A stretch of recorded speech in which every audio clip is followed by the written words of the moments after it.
Buenas tardes, vamos. Ongi etorri Gandhi areto honetara. Historiaz beteta dagoen eraikin honetara. Baina egungo gertaeretan ere badu protagonismoa eraikin honek. Duela 10 urte, Aieteko konferentzia hemen gertatu zen. Orduan bildu ziren haiek lortutako adostasunen emaitzei esker gaude gaur berriro ere hemen. Asko lortu dugu urte hauetan, baina oraindik ere baditugu lantzeko eremuak eta gainditzeko erronkak. En recuerdo y como homenaje a todas las biktima guztien omenaldi gisa entzungo dugu Pau Casalen doinu bat biolontxeloan jota.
Antolatzaileok oso pozik gaude Gandhi aretoan bildu garenok erakusten dugun aniztasunarekin. Jardunaldi hauen helburuetako bat, hain zuzen ere, Aieteko espiritua berreskuratzea da. Gaur egun gutxitan ikusten dugu aniztasun hau. Duela 10 urte aldiz, erabat desberdinak ziren eragileak biltzeko gaitasuna erakutsi zen, eta hori da berreskuratu nahi dena hain zuzen ere. Duela 10 urte bertan parte hartu zutenekin, gatazken konponbidean adituak direnekin, iritziak kontrajarri, ideiak partekatu, ikasi, entzun nahi dugu gainditu beharreko erronkei aurre egin ahal izateko. Eskerrak eman nahi dizkiegu Markel Olano Gipuzkoako aldun nagusiari, Eneko Goia Donostiko alkateari, emandako arreta eta babesagaitik. Eskerrak baita ere, hitzaldietan eta mahai inguruetan parte hartuko dezuten guztioi. Zuen esperientziak eta ezagutzak erabat baliagarriak izango zaizkigu gure erronkei aurre egiteko. Dagoeneko, bakia eraikitzeko euskal prozesua ikergai da nazioarteko erakundeetan, eta 3 egun hauetan egingo diren ekarpenak aberasgarriak izango dira prozesu honetarako eta ikerketa hauetarako. Ondoren, Eneko Goia Donostiako alkateak, Paul Rios 2011 nazioarteko konferentziaren antolatzaileak eta Markel Olanok Gipuzkoako aldun nagusiak urrenez urren hitza hartuko dute.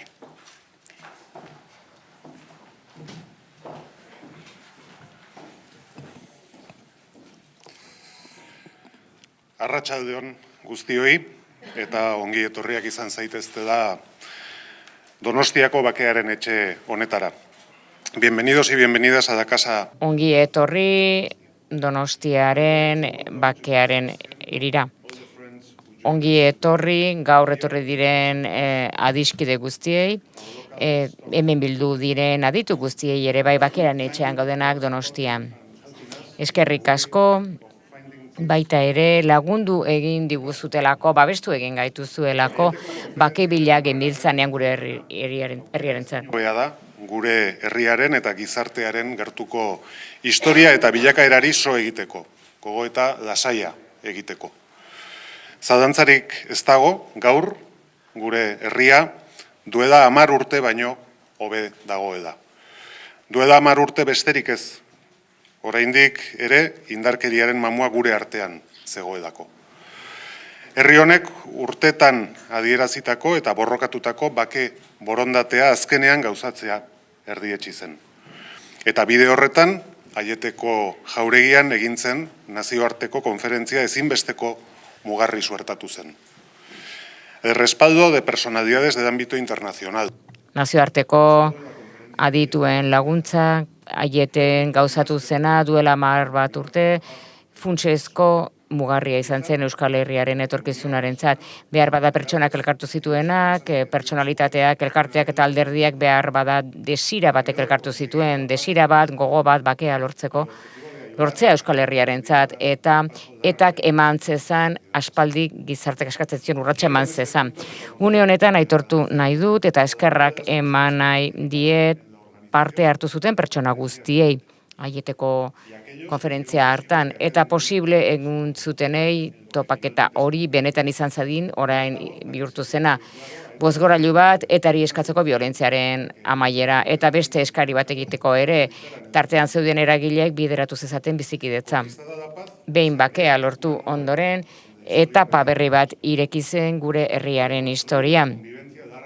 Bizikidetza eraikitzea hain kaltetuta zegoena, zauri sakonak sanatzea eta osendatzea, eta baita ere haustura pertsonal asko osatzea hainbeste urteko oinaze eta liskar pasa ondoren. Termino historikoetan pentsa genezake 10 urte gutxi direla perspektiba ateratzeko eta ondorioak ere ateratzeko, baina gaur egun esan genezake Euskal Herria zailtasun bizikidetza lortzen ari dela.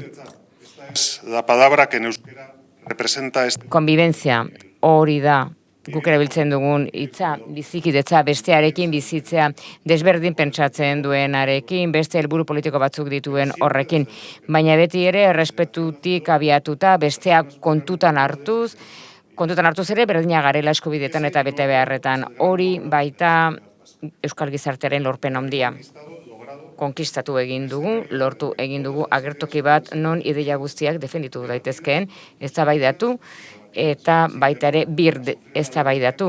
Indarkeria nozitu gabe inoren aldetik bide horretan, oraindik ere ibiltzen ari garen bide horretan, oraindik ere etapak gelditzen dira, oraindik bete beharko ditugunak lortu duguna sendotzeko eta hor hartzen du garrantzia duela 10 urte ospatu zena. Badioan jar dezagun, ikuspegi historikoarekin begiratuz, bakea lorpen handia da. Baina oraindik baditugu landu behar ditugun hainbat gai eta kontzeptu. Bakegintza ezarian egiten goazen bidea da. Urrats txiki eta handiekin. Bide horretan elkarri errespetua.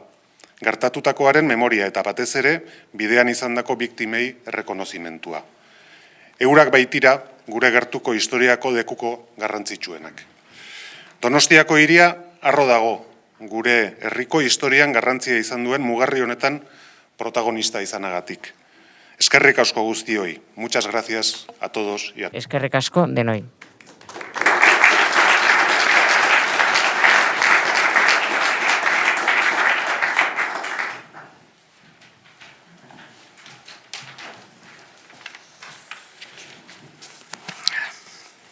Diputatu nagusi jauna, alkate jauna, nazioarteko gonbidatuak, arratsaldeon, eta hasi baino lehen eskartu nahi dut Gizarte Foroa luzatutako gonbidapena egon berezi honetan parte hartzeko.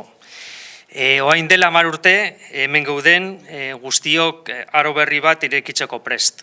En el Palacio de Aiete, en la conferencia internacional, Aieteko jauregi honetan, nazioarteko konferentzian, gure historia hurbilean aurrekaririk ez duen aniztasuna biltzeko gai izan ginen.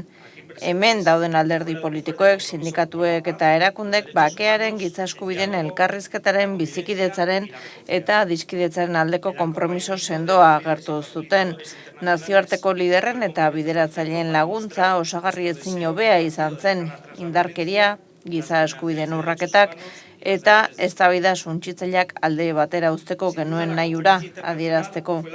Nazioarteko konferentzia ehunka lagunek egindako ahaleginen emaitza izan zen, zalantzarik gabe, batzuek erantzukizun politiko eta instituzionaletik egin zuten, beste batzuek gure herri eta hirietako lan isiletik, eta horietako batek ere ez zuen amore eman, itxaropena mantendu zuten uneri zailenetan ere. Eskerri beroenak eman nahi dizkiet hori guztiak eta bereziki Lokarriko nire lankidei izan ere Lokarrirentzat ohore handia izan zen konferentzia antolatzeko aukera izatea nazioarteko beste erakunde batzuekin elkarlanean. Beste batzuei dagokie 10 urte hauetan gertatutakoaren balantzea egitea. Gogoan dut gainera nola esaten zuen Alex Reid agurgarriak, dakizuenez, guk bakearen alde egiten genuen lanaren lagun handia izan genuen, eta Ipar Irlandan lanean ari zenean galdetzen zioten ea norentzat lan egiten zuen, eta bera beti esaten zuen, etorkizuneko biktimei laguntzeko, hau da, biktima gehiago egonez daitezen. Esango nuke, nazioarteko konferentzia bere ekarpena egin zuela etaren biktima gehiago egonez edin, eta uste dut horregatik bakarrik merezi izan zuela. 10 urte geroago, gaur, bizikidetza sendotzeko eta zauria sendatzeko erronka dugu aurrean. Eta amaitzeko, iraganeko izugarrikeriak ez errepikatzeko desio sakon batek batzen gaituela uste dela dirazi nahi dut. Ez ditugu, iraganeko akatsak errepikatu nahi. Eta hori izan behar da, gure energia. Eta hori lortzeko bidea, aniztasunetik eta ulermenetik ekarpenak eginez, dator.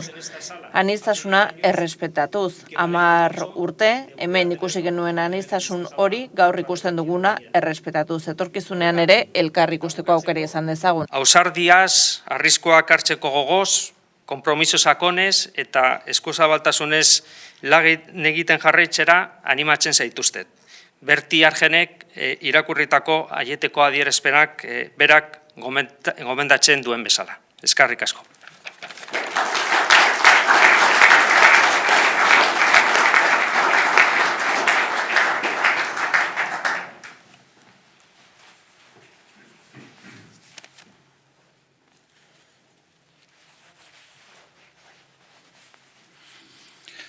Herri agintariak, nazioarteko naiz Euskal Gizarteko ordezkariak, lagunak, Gipuzkoako diputatu nagusi gisa, hasteko, nire eskerrik beroena antolatzaileei gaurkoan Aieten antolatu duzuen jardunaldiarengatik.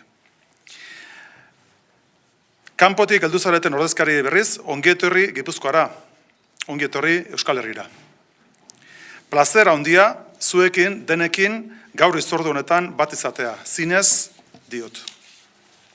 Ez baita egunero gogoratzen halako mugarri garrantzitsu bat, gure herriaren gertuko historian hainbesteko eragina izan duena.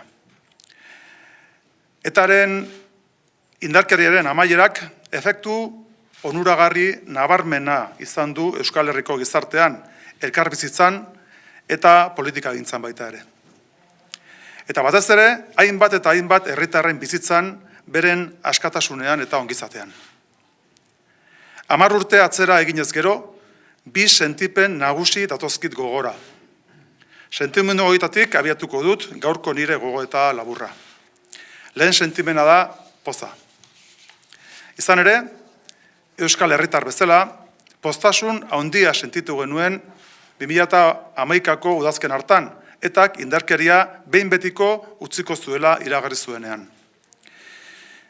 Ez gure belaunaldiek, ez da gure aurrekoek ere, ez genuen ordura arte bakerik ezagutzen Euskal Herrian.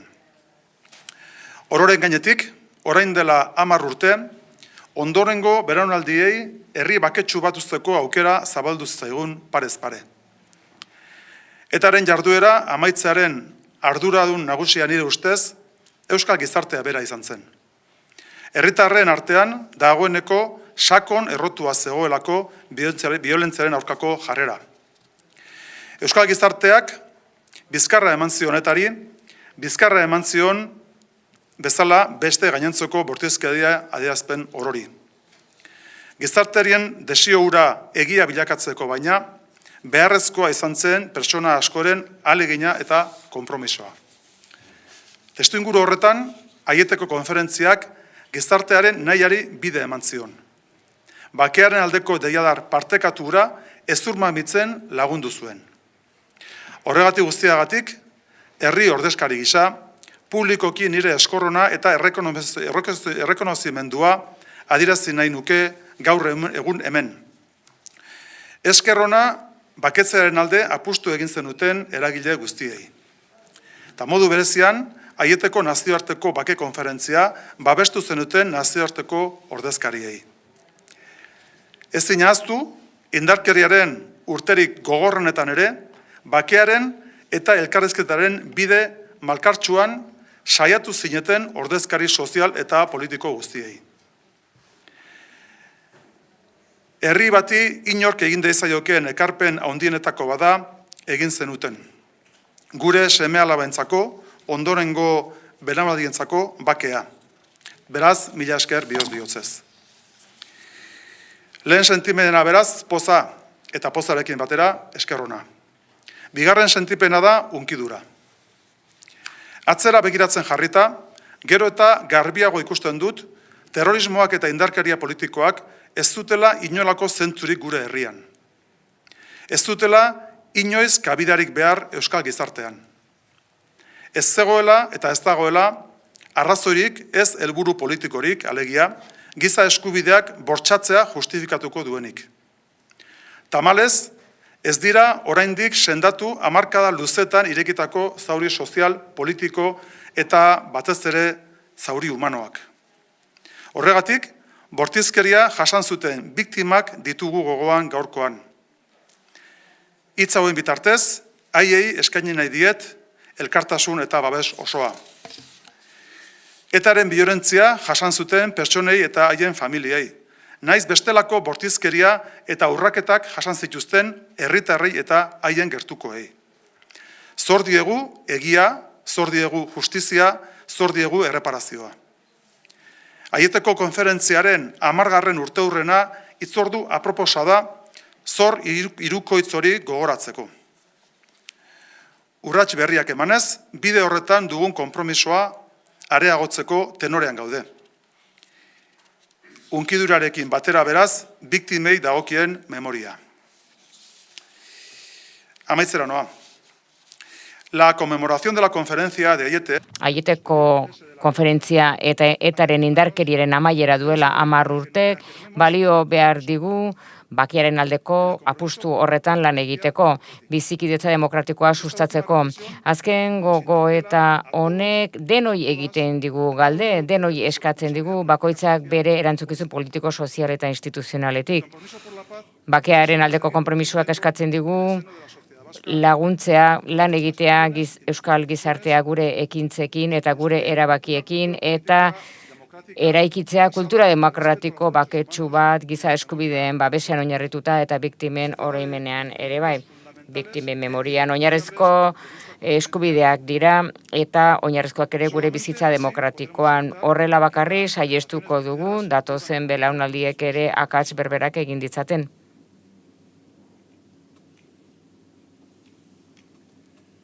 Etorkizunera begira, gure herrian bakea errotzen jarraitzeko biktimen memoria zaintzea eta euskal gizartearen kultura demokratikoa sustatzea. Horiek dira helburuak. Hor, bi oinarri, Michel Labegerik aipatzen zuen gau beltza behin betiko gainditzeko. Zuen baimenarekin, kantari eta politikari lapurtarraren abesti ezagun baten azken bertsoekin amaitu nahi nuke sarrera hau. Euskaldunen usoa, otoi mintza bedi. Errazute deneri, oi euskalduna, ez bea gaur beltzari, baina bai izarrei, bakea dela zueri. Mila esker.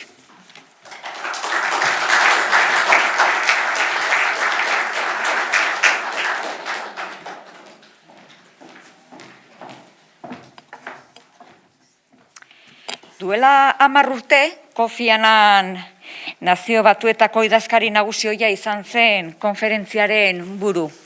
Berghof Fundazioa, Consolation Resource elkartea eta lokarri izan ziren antolatzaileak. Irekiera ekitaldiarekin jarraitzeko Kofi Annan Fundazioaren agurra ikusiko dugu bideo batean, eta Beronik Duduez, Berghof Fundazioko kideak 4 antolatzaileen izenean hitza hartuko du.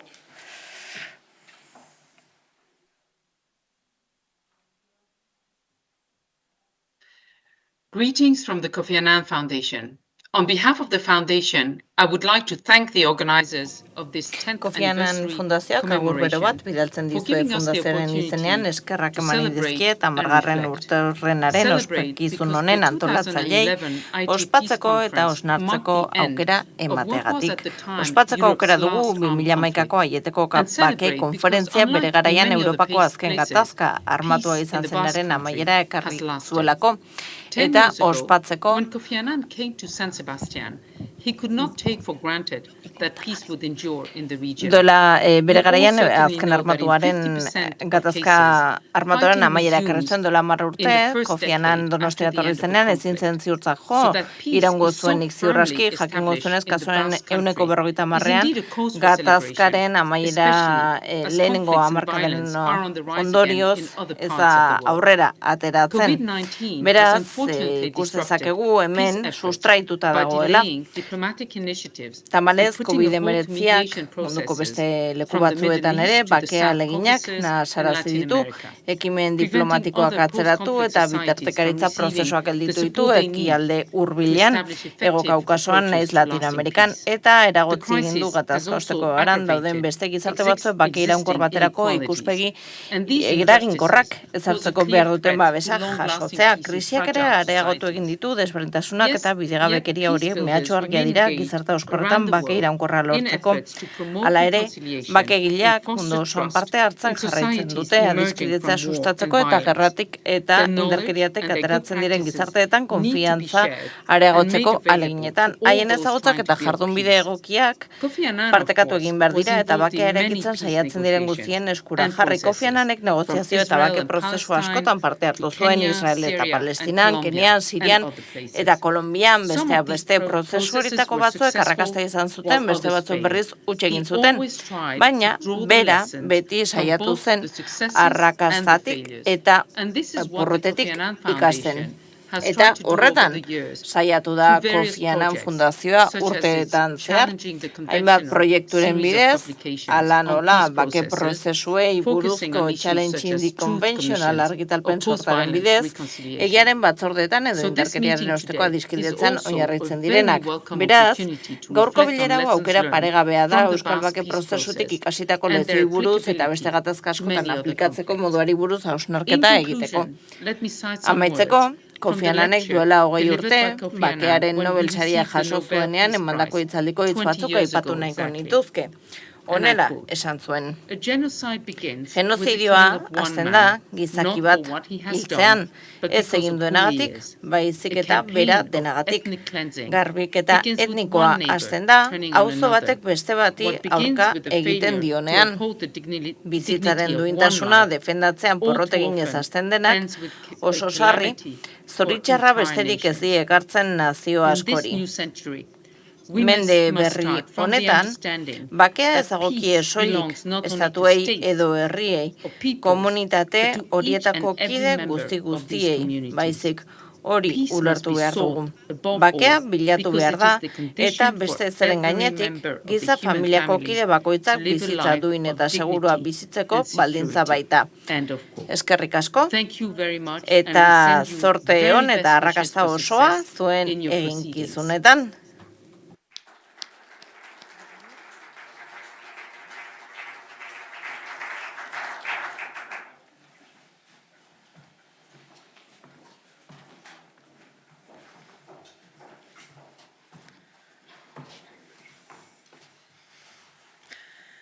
Ten years ago, Balco Foundation and Conciliation Resources accompanied local... Duela 10 urte, Berko Fundazioak eta Conciliation Resources erakundeak Euskal Herriko gatazka konpontzeko nazioarteko konferentziaren antolaketan lagundu zioten lokarriri.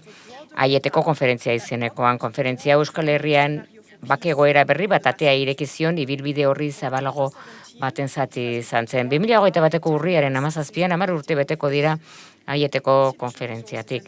Conciliation Resources erakundeak eta Berko Fundazioak, Foro Soziala Iraunkorrak eta Bake Bideak, elkarlanean antolatu dute Aiete 10 urte irakaspenak eta erronkak izenekoak.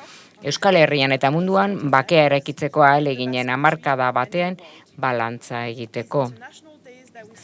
Gaur Aieteko konferentziako areto berean, solemneki hasiko ditugu nazioarteko jardunaldi hauen helburua da gatazka konpontzeko erronka globalei buruz hausnarketa egitea. Euskal bake prozesuaren irakaspenak aztertzea, bai eta bakea eraikitzeko prozesu horri datxezkion oztopo eta aukerak aztertzea ere. 2011 gertakari asko izan dira Euskal Herrian, baina baita mundu osoan ere. Aieteko konferentzia egin eta hilabete gutxira, Kolonbiako bake prozesua azaleratzen hasi zen, ezkutuan egindako elkarrizketen bidez. Eta elkarrizketa horiek geroago, Habanako negoziazioek ekarri zituzten horrela, 20. mendeko bi gatazka zaharrenek amaierarako bidea hartu zuten. Inork ezin zuen imaginatu 10 urte geroago, pandemia global baten aurrean egongo ginenik. Gizateria osoari eragingo ziona, eta eragin larria izango zuena bakea bilatzeko ahalegin guztietan. Gure ustez urte hurren hau abagune garrantzitsua da, ez bakarrik Euskal Herriko gatazkaren eraldaketan azken hamarkadan lortutako aurrerapenak gogoratzeko eta ospatzeko. Oraindik ere oztopak eta erronkak egon arren. Baizik eta baita ere pandemiaren ondorengo mundu berri honetan bakeak dituen erronkak eztabaidatzeko eta egungo gatazka politikoetarako euskal prozesuaren irakaspenei buruz arnasketa egiteko ere.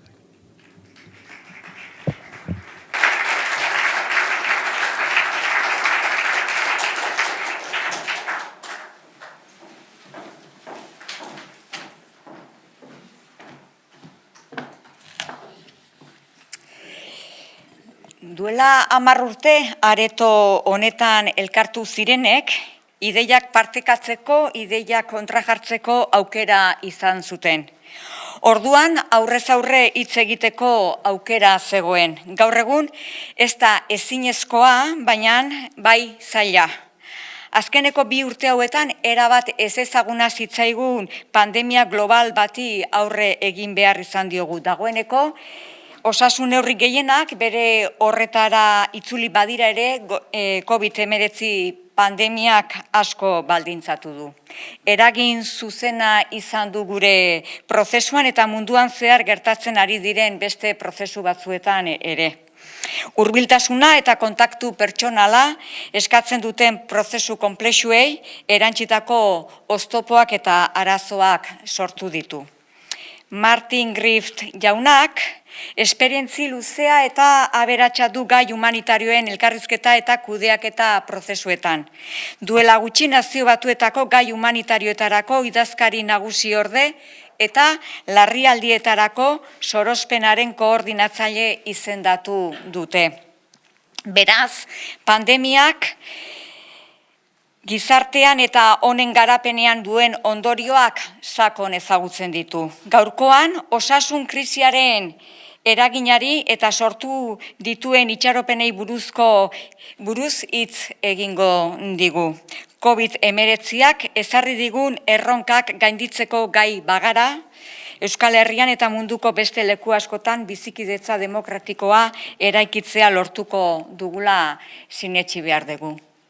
Martin, zurea da hitza.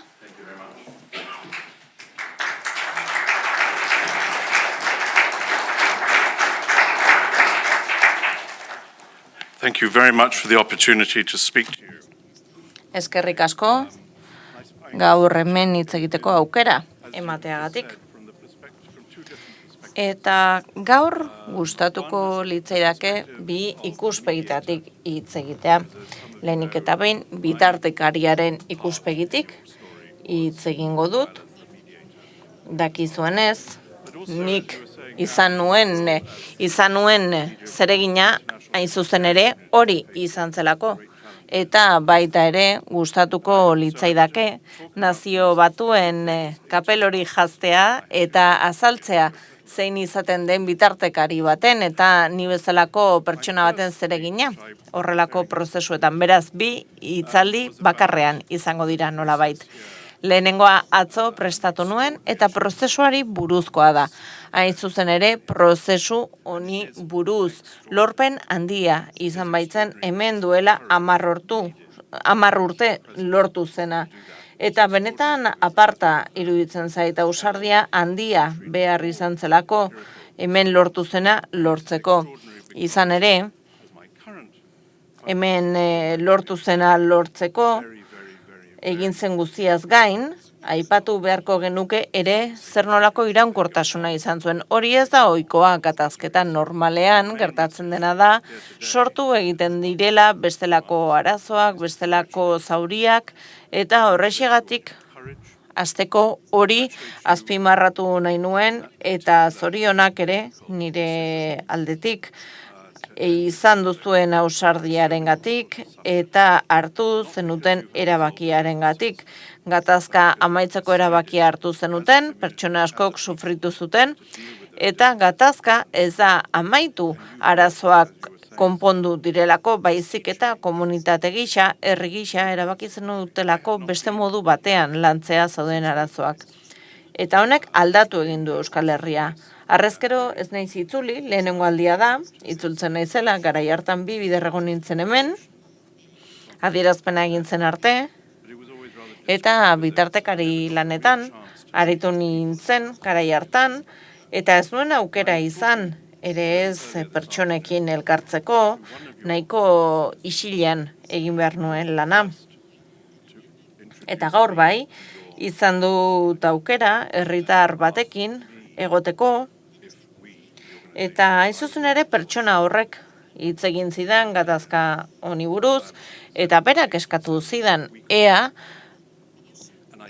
elkarrizketa humanitarioko zentrotik laguntzeko aukera ote zegoen.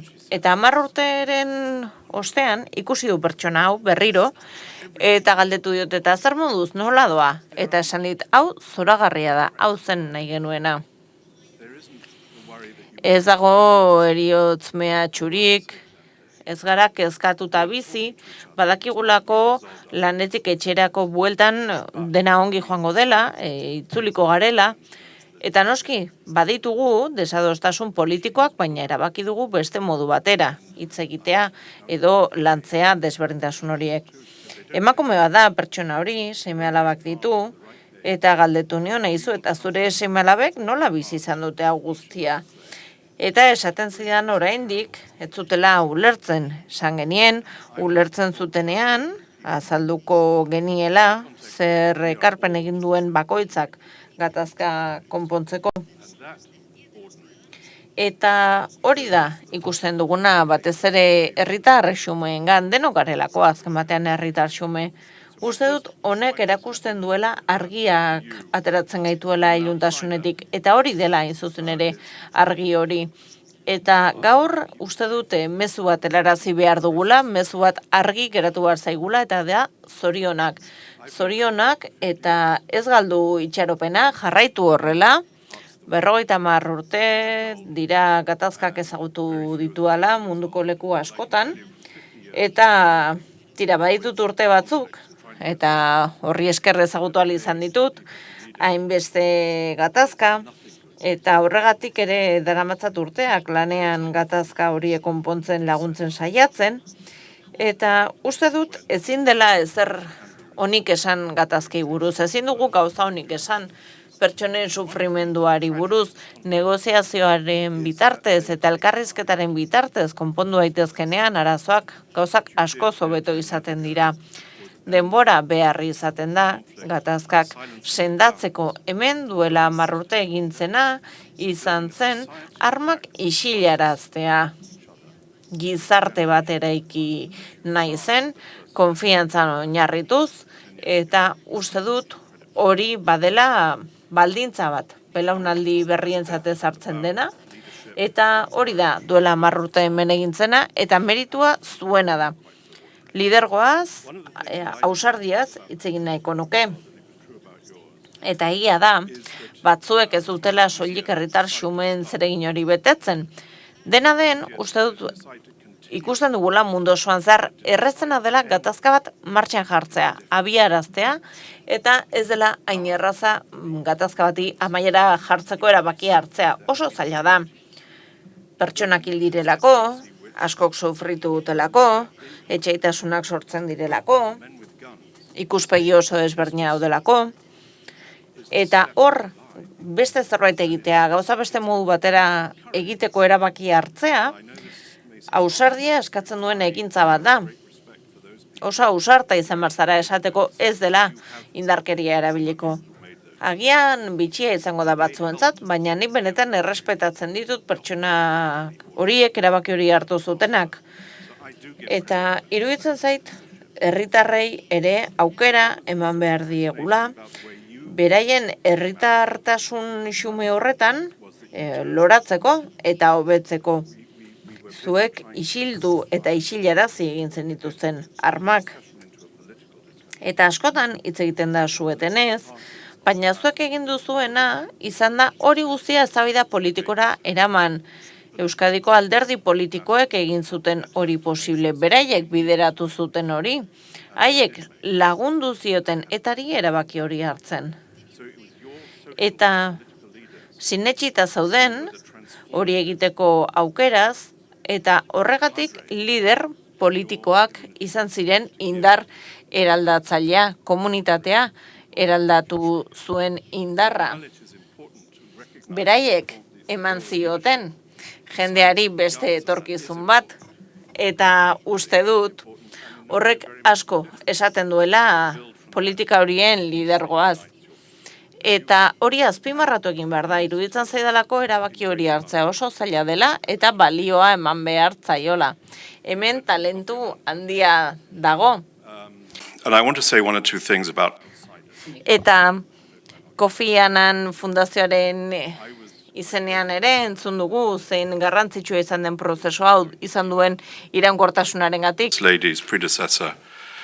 And I remember going Genevan egon nintzen, han Kofi Annanekin, nire emazteare fundazioan egon zen, eta han egon ginen, kafea hartzen, eta aieteko konferentziara etortzea hitz egiten egon ginen, eta Kofiri beti interesatu zitzaion prozesu hau. Asko interesatzen zitzaion bakegintzaren xehetasuna, bera bakegilea zen. Esango nuke inoiz ikusi dudan bakegilerik onena dela. Eta konferentzia hitz egiten ari ginela, etorri aurretik, berak esaten zidan, gustatuko litzaidake etortzea, eta lagunekin hitz egiten zuenean, Espainiako lagunekin, eta esaten zioten ez zaitez joan, zu ere jomuga izango zarelako, ez da zure gerra, ez gerturatu. Eta esan behar dut, eta pentsatzen dut ez zaretela harrituko. because I know him well enough. Berak ez zuela inoiz inolako zalantzarik izan. Argi zuen hona etorri behar zela. Berarentzat privilegio bat zelako. Hemen egon ahal izatea, lekuko izatea, prozesu hau ikusi ahal izatea. Garai hartan dagoeneko martxan zegoelako prozesua, aurretik hasia zegoelako.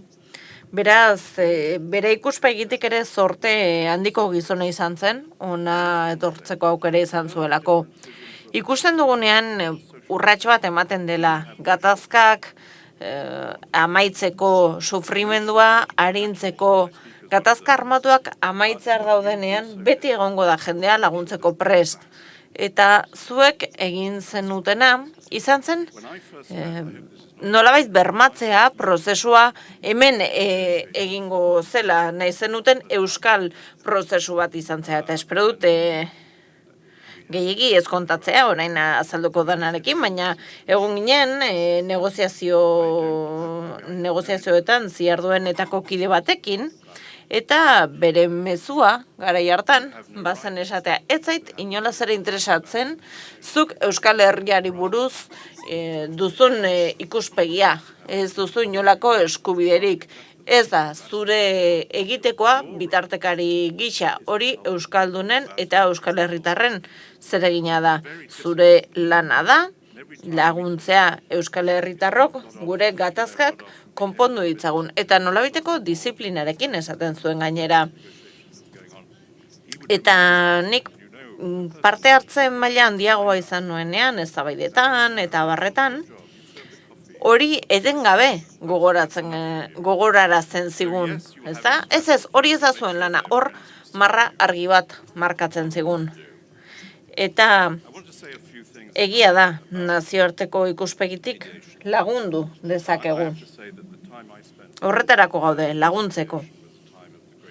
Eta bitartekari lanari dagokionez, esan behar dut, lan horretan eman nuen denbora niretzat privilegio bat izan dela. Eta hor konfidentzialtasuna eta esipekotasuna daude, beharrezkoak dira, noski. Oraindik ere munduko hainbat negoziaziotan parte hartzen ari naiz, Etiopian esaterako, han sueten bat negoziatzen ari dira, Afganistanen ere, Talibanekin eta abarrekin, eta gatazka horietako batzuetan hitz egin behar da, kontu handiz, baina jakin behar da non zauden. Askotan saiestu dezakezulako akordio bat lortzea. Guk beraz horregatik beti konfidentzialtasun horrekin jokatu behar dugu, bitartekarien lana delako aldei zerbitzatzea. Eta askotan hor frustrazioa sortzen da, eta nik hemen parte hartzen nuen une horietan ezin nuen kaleratera eta jendearekin hitz egin. Nor naiz azken batean, ez? Eta jendeak esango zidan, eta nor zara, eta nondik zatoz, eta zergatik ari zara, erakunde horretakoa zara. Baina ezin nuen hori egin. Konfidentzialtasuna oso garrantzitsua da. Alderdi teknikoa da, disiplinarekin lotura dauka, eta zuk zure burua mugatu behar duzu. Alden interesen arabera jokatu behar duzu, horiei laguntzeko. Eta horrek askotan frustrazioak eragiten ditu. Nire kasuan, nik nire grinak baditut, nire sentimenduak, eta horrek askotan gure bitartekari lana zailtzen du. Gerta daiteke, batzuetan oso haserre sentitzea, basakeriak egiten direnean, gogoratzen dut, Barajaseko atentatuaren berri izan nuenean oso haserre sentitu nintzela, sumindutan nengoela, eta joan nintzen, garai hartan, hitz egitera, agian egileak ziren horiekin hitz egitera, eta esaten ziate, baina hori etzaizua jolazu prozesura, eta egia da nire lana hori zen, ez da, bitartekari batek ere bideratu egin behar duelako, ez da bai da. Bitartekariak ez gara esku txik iristen prozesuetara, gure ezagutza dugu, gure jakintza, jakin behar dugu nola jokatu horrelako gatazkak daudenean, horrelako ankerkeriak egiten direnean. Ezagutza badugu, eta ezagutza horrekin bideratu behar ditugu erabaki onak, erabaki positiboak izango direnak, naiz eta ez izan gure gustukoak erabaki horiek. Beraz, zentzu horretan neutraltasunez, inpartzialtasunez jokatu behar dugu. Eta hori ez da erraza. Eta gustatzen zait hori behin eta berriz azpimarratzea, lankideekin ere askotan hitz egiten dugu horri buruz.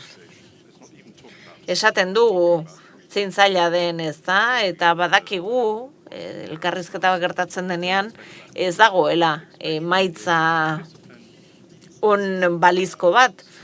Ezin diogu eskatu emaitza bat, disiplina bai, zerbitzatzea ere bai, bere bizipenak mahai gainean jartzea ere, baina ezin du parte izan, ezin du erabaki. Eta armak isilarazten direnean, inoiz galdu beharret zuten horiei, itzultzen zaie, lidergo hori. Eta esan dut, bi hitzaldi bakarrean egingo nituela, beraz, orain bigarren zati horretan sartuko naiz, eta orain hitz egin dut izugarrikeriei buruz, munduko leku askotan gatazkak daude, eta lehen ere esan dut, zaila dela gatazka konpontzea, denbora asko eman dut adibez Yemenen, gatazka konpontzen laguntzen saiatzen, eta ezinezkoa da, ez dugu lortzen. Eta gaur, zerbait esan nahi dizuet herritar xumei buruz Yemen erdigunean, Tas izeneko hiri bat dago, blokeatuta egon dena, 1 milioi bat biztanle ditu gutxi gora bera. Eta urteak eman ditu blokeatuta, jendea desesperatuta dago.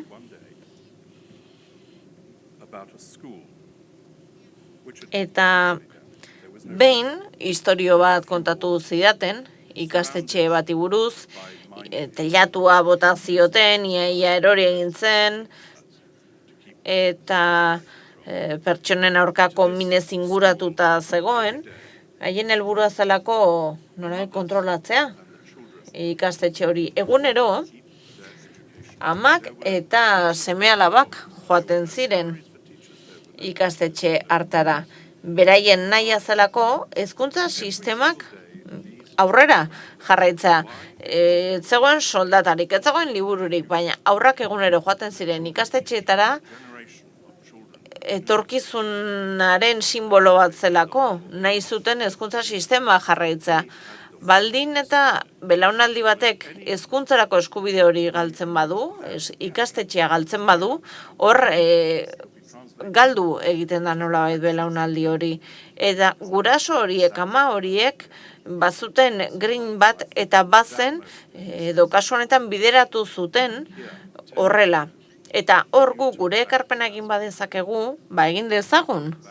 Eta duela 10 urte, hemen, Euskal Herria berreskuratu zenutenean, berriro euskaldunei eman zenietenean, gauza benetan handia lortu zenuten. Eta hori benetan kontuan hartu behar da, eskerrik asko.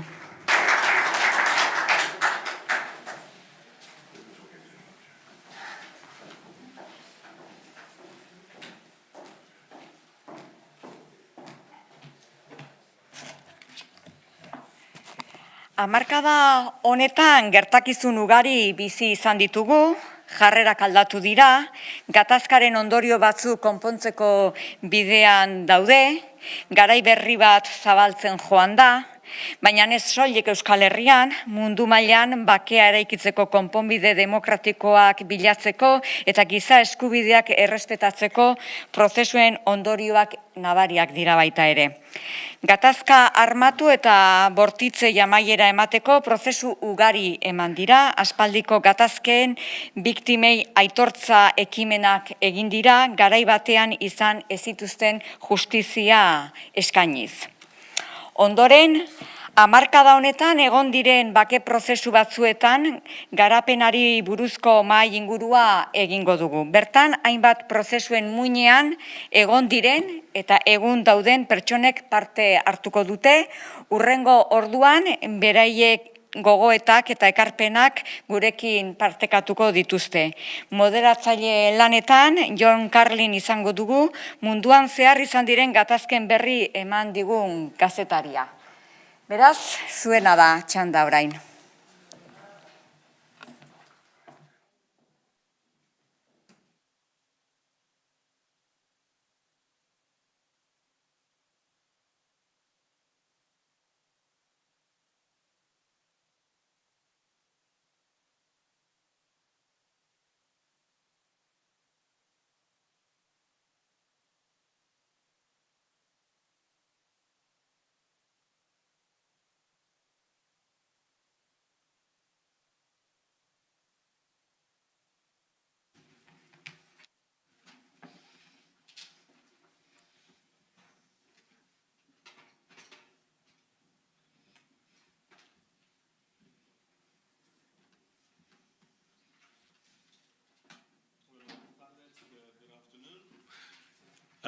It is a...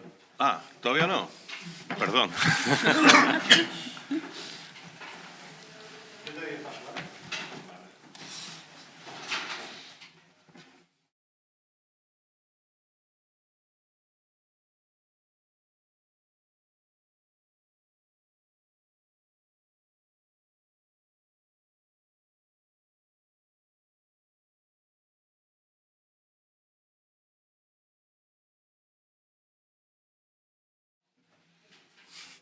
Bueno, me repito, buenas tardes.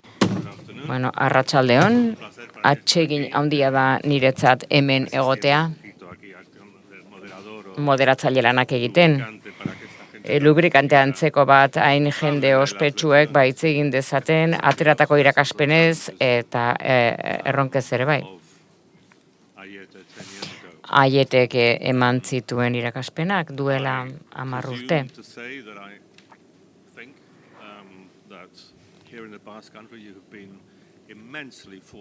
Euskal Herrian suerte handia izan duzue, ze kalibre honetako jendea izan duzue, jende nabarmena, hemen ondoan ditugun pertsona hauek izan dituzuelako bakea eraikitzen. Eta hemen daude, baina badira ere beste pertsona batzuk ez daudenak, Kofi Annanen modura. Inguruan haietako pertsona asko ditugu hemen, zorionekoak gara horregatik. Eta diot zorionekoak zaretela haien energia eta grina eta laguntza izan zen dutelako gainera, zorionez ere hemen ditugu gure artean, eta nik uste dut onenak direla, pertsona onenak direla gatazkak ebazteko orduan. Nik behintzat uste dut beraiek direla galaktikoak esan genezake. Beraiek dira Messiak, Ronaldoak gatazkak ebazteko, konpontzeko orduan, David Beckhamen modura. Gurekin dugu nire ondoan dagoen Sergio Jaramillo, defentsa ministro ordea Kolonbian, filosofo handia da, Cambridgeen ikasi zuen, Sorbonan, Moskun, eta bar, bake prozesuaren arkitektoa handia Kolonbian, eta Jonathan Powell bere ondoan, eskuz eskulan egin zuen Tony Blairrekin, orain antolakuntza bat darama eskuartean, Intermediate organizazioa, bere helburua ere bakea lortzea da. Eta eskurzabaltasun osoz egiten du mundu osoan, funtsezko eginkizuna izan du Erresuma Batuan, Kolonbian, Teresa Whitfield dugu gurekin liburu bat idatzi du eta Endgame for ETA, oraindik ez da itzulia izan gaztelaniara, jakin dudanez.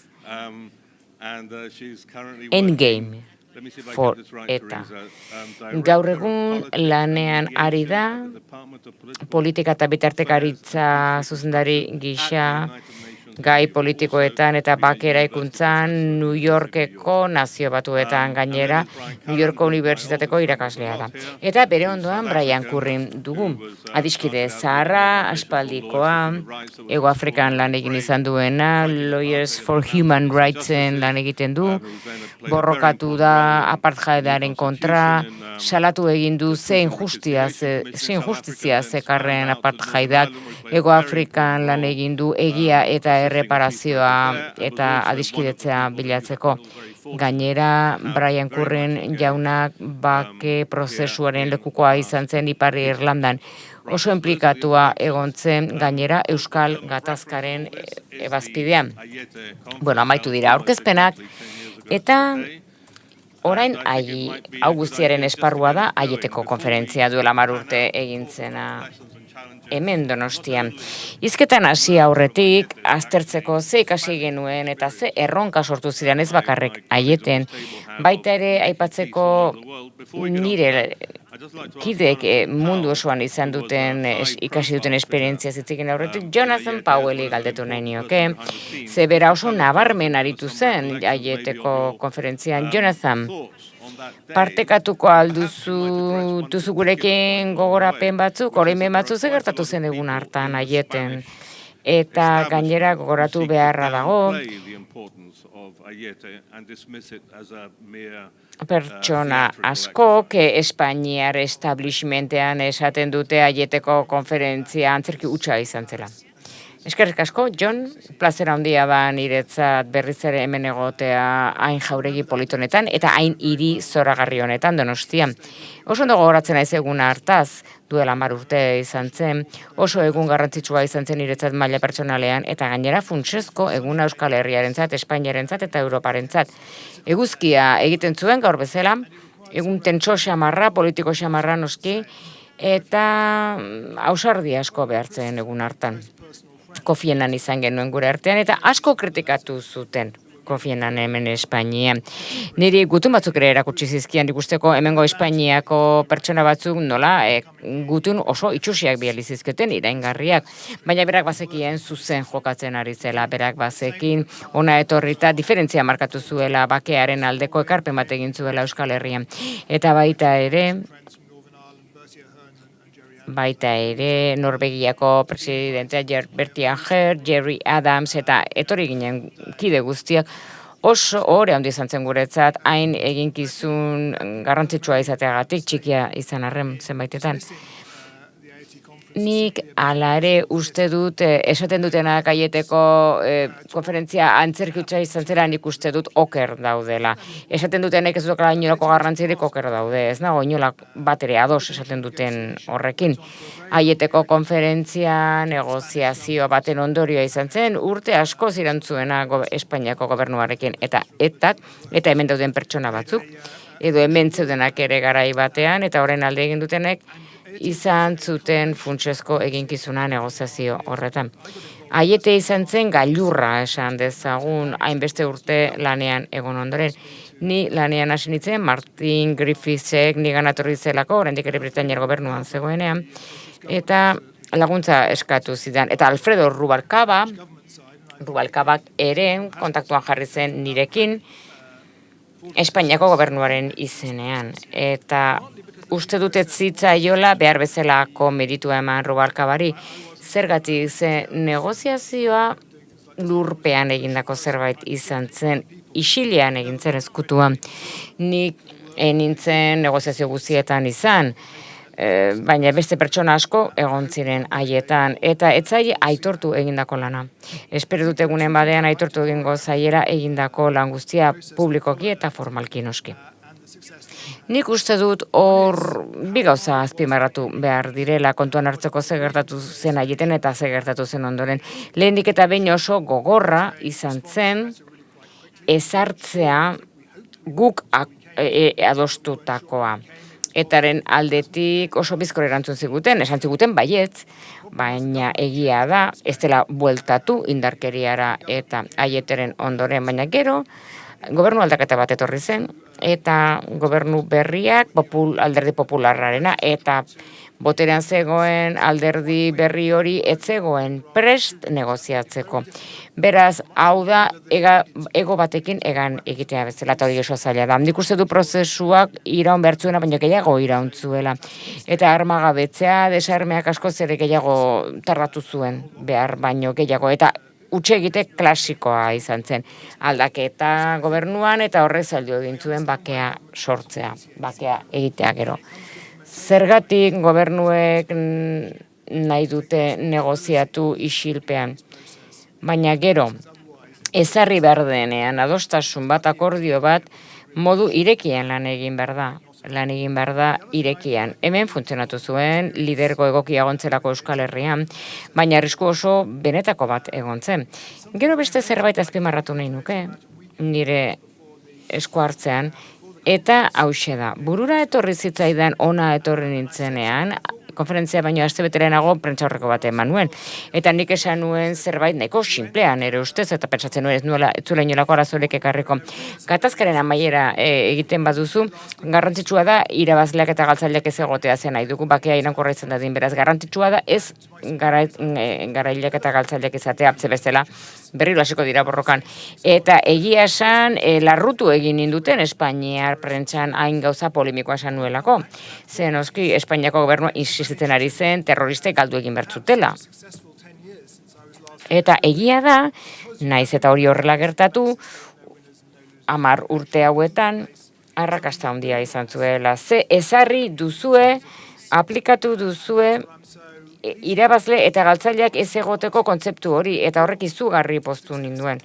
Ze egia da nik eginkizun oso txikia izan nuela honetan guztian, baina meritua guztia zuena da.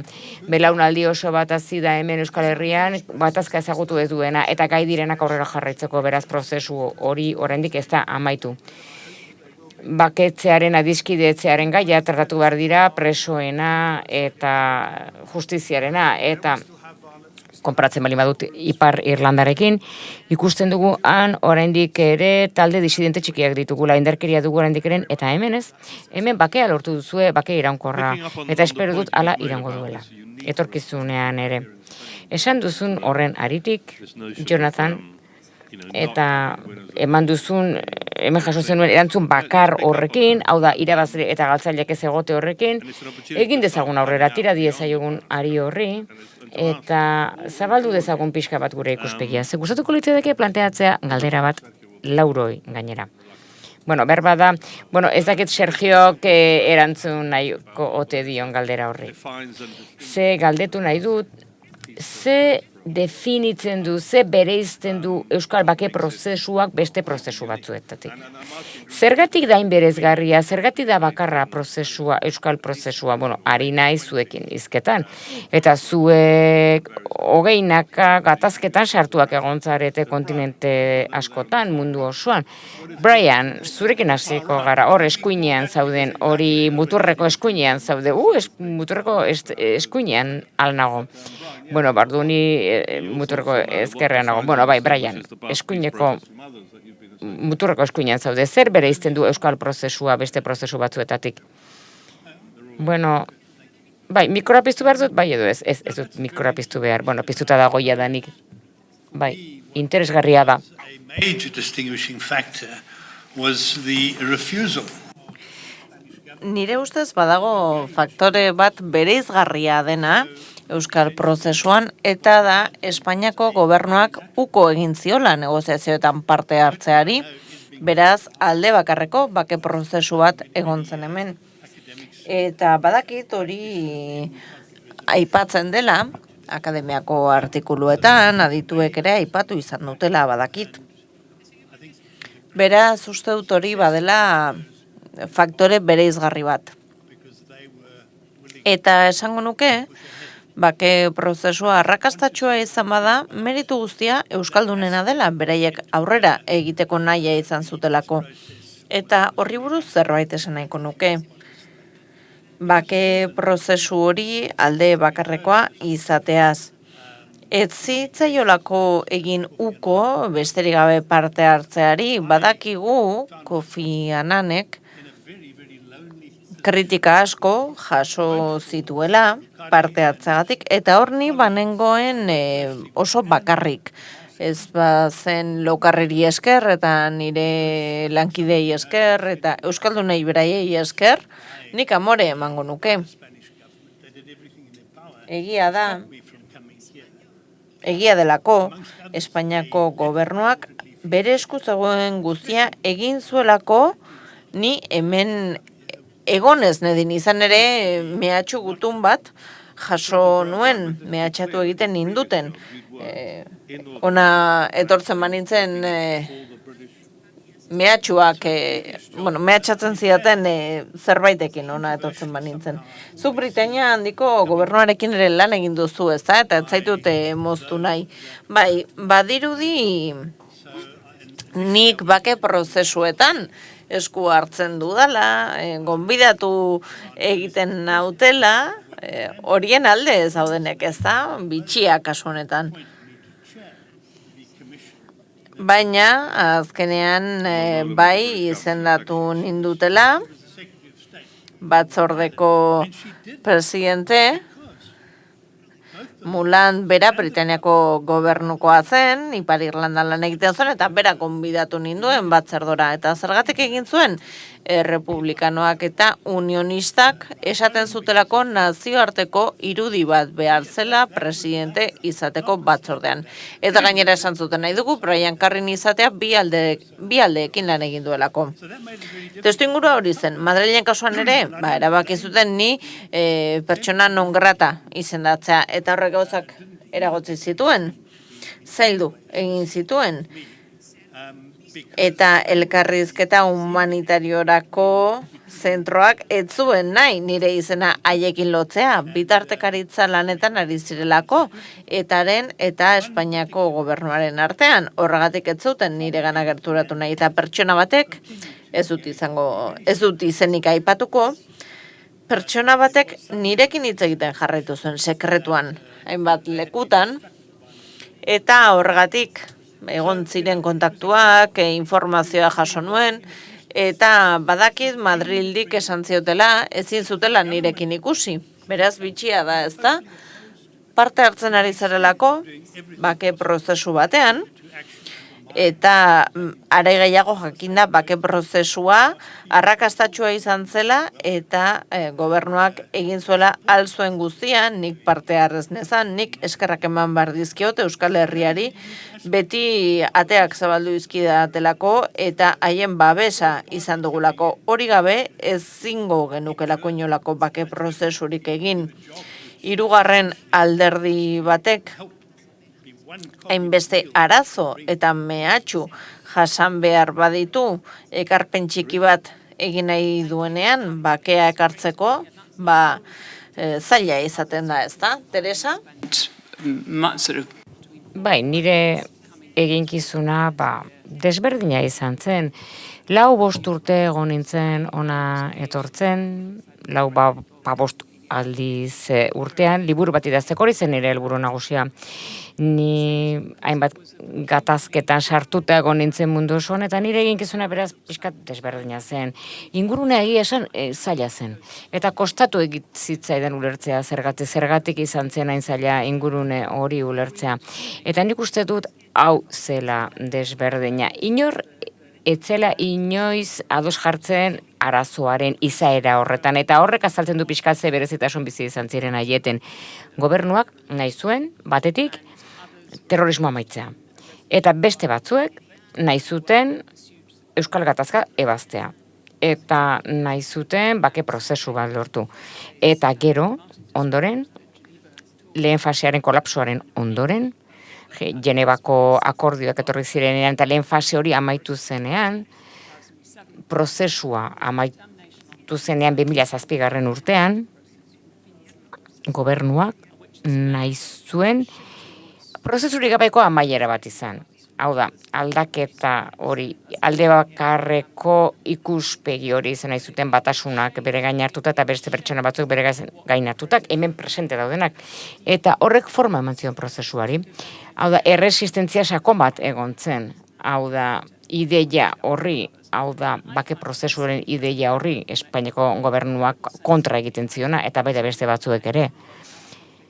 Beraz, nik hainbat gatazka ezagutzen dituen, Hego Ameriketan lan eginda nengoen, diplomatiko Espainiarrekin lan egin nuen Kolonbian eta Hego Ameriketako beste hainbat herretan, eta saiatu nintzen hasieran beraiekin harremanetan jartzen, baina ez zituzten nire deia jasotzen, ez zuten nirekin hitz egin ere egina, esan nienean Euskal Gatazkari buruz hitz egin lan egin nahi nuela, eta asko kostatu zitzaidan ulertzea nola izan zen posible, indarkeria horren beste irautea transizio demokratikoaren ondoren. Zergatik ez zuen arrakasta izan lehen prozesu horrek, 2007an kolapsua izan zuena.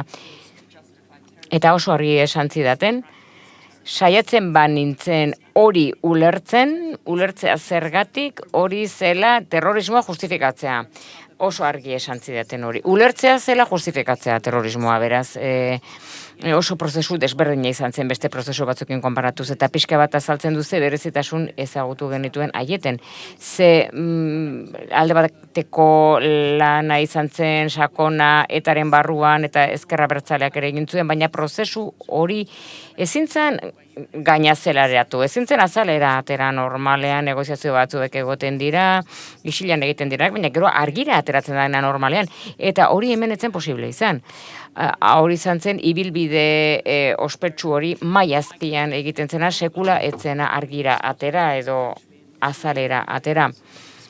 COVID-19 aurretik, hasi ginenean Zoomen lanean, nire liburuan izena eman nion bakearen eraikuntza virtuala, zergatik ze ingurunea oso zaila izan baitzen. Jonathan?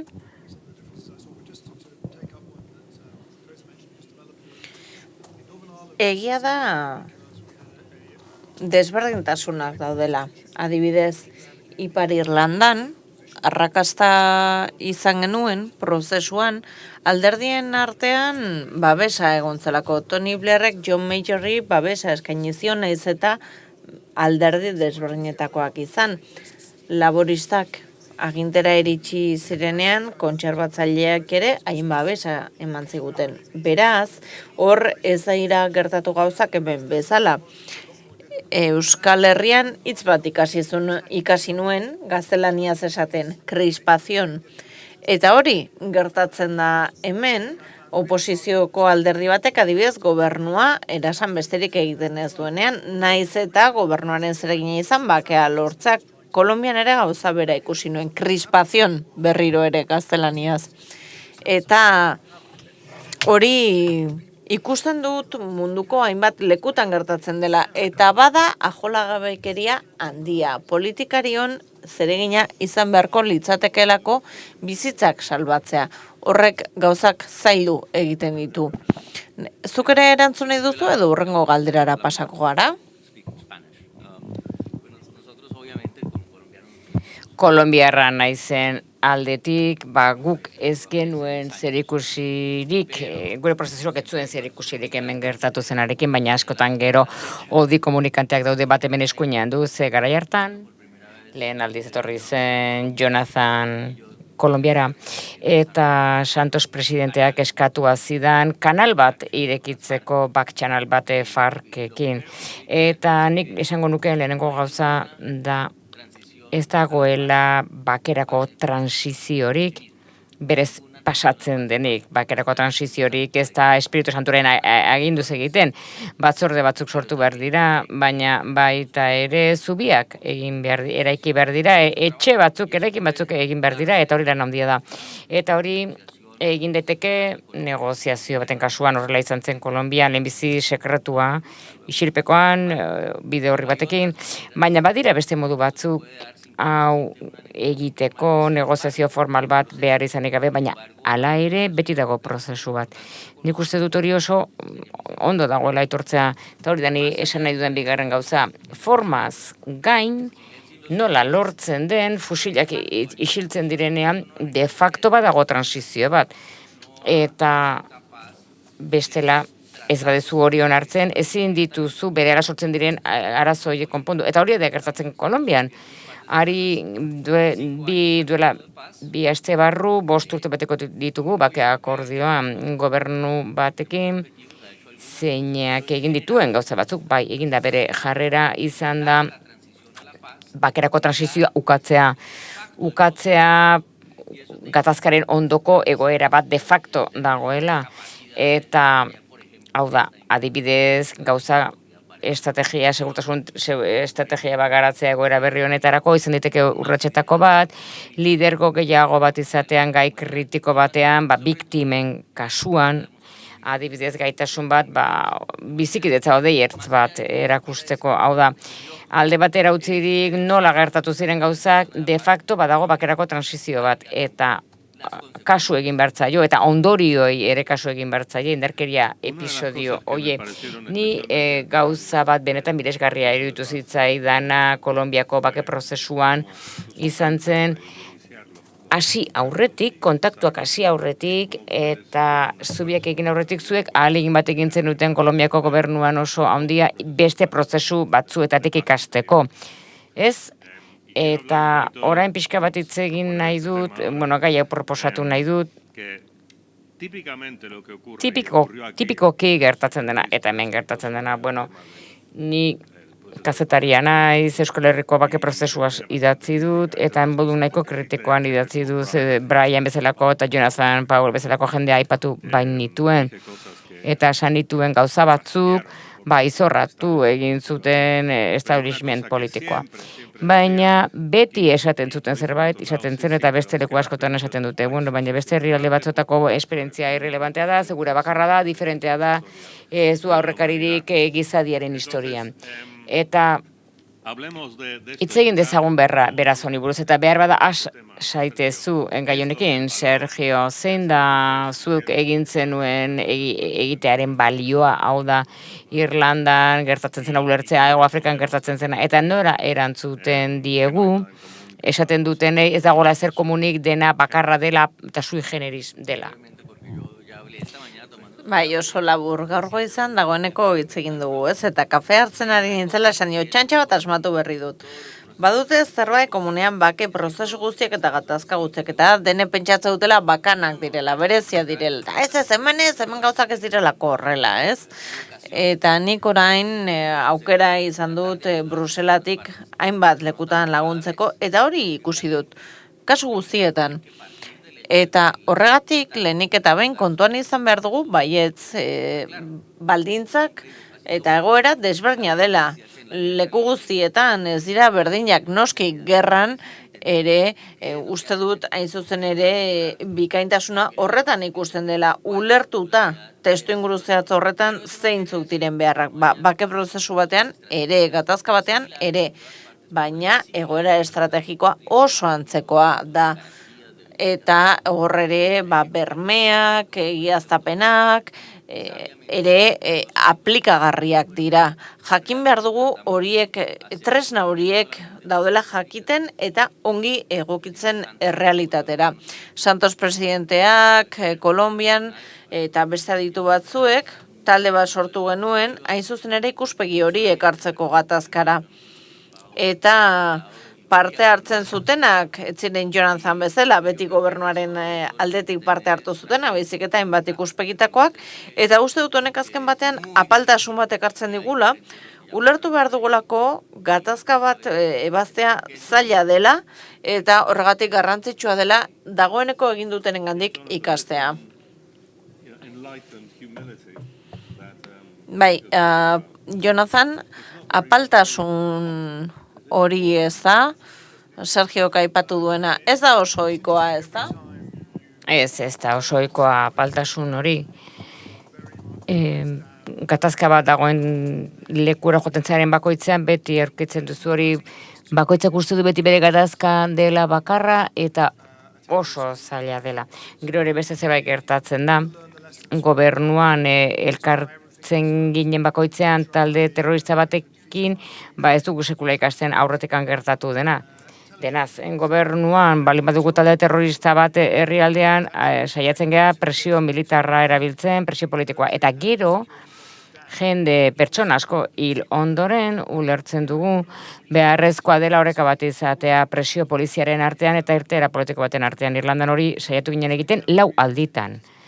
Eta Sunningdalen akordioa 1992an, baita ere akordio anglo-irlandarra 85ean, eta baita ere Downing Streeteko adierazpena porrotea ezagutu zuena. Eta Ostiral Santuko akordioan ikasi egin zuen gaurreko porrota guztietatik. Azkena laugarrenean ikasi genuen James Mallon izan zen SLDPko liderra deitu zuen eta esan zuen Ostiral Santuko akordioa izan zela Sunningdale oso poliki ikasten dutenentzat. Ze oinarrian zen gauza bera, Sunningdale beren gauza berbera, oso antzekoak ziren bira akordioak, baina bertsio hobetu bat zen, lehen akordioaren bertsio hobetu bat.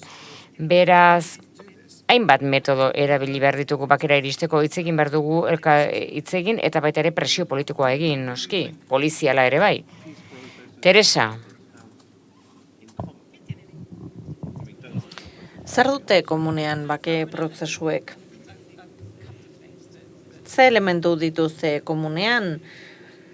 Gauza pare bat dituzte guztiek komunean, eta da Jonathanek aipatu duena presioa segurtasunen aldetik eta baita ere presio politikoa, poliziala ere kasu batzuetan eta elkarrizketa. Ezin duzu gatazka bat konpondu soilik bide militarretik edo bide polizialetik. Elkarrizketa beharrezkoa da, hitz egin behar da eta gizartean mobilizatu egin behar da. Eta hori ez da aipatu, Lokarrek egin zuen lana funtseskoa izan zen. Gizarteak bakea eskadezan lortu behar da. Herritar guztiek mundu osoan hori nahi dutelako, haien seme-alabentzako segurtasuna, osasungintza, hezkuntza, denok nahi ditugu gauza berak, gizakiak gara. Naiz eta Afganistanen egon, Sirian egon edo Donostian egon. Denok nahi dugu gauza berberak nahi ditugu. Gizakia garelako. Beraz, hori komunean dago ere, bake prozesuetan. Eta hemen, alegin kontziente bat egin zuen ezker abertzaleak eta baita ere gobernuak. Bai, egon zen ikasteko, borondate bat, jakiteko, zer egin zen beste herrialde batzuetan. Eta badago lerro nahiko zuzen bat.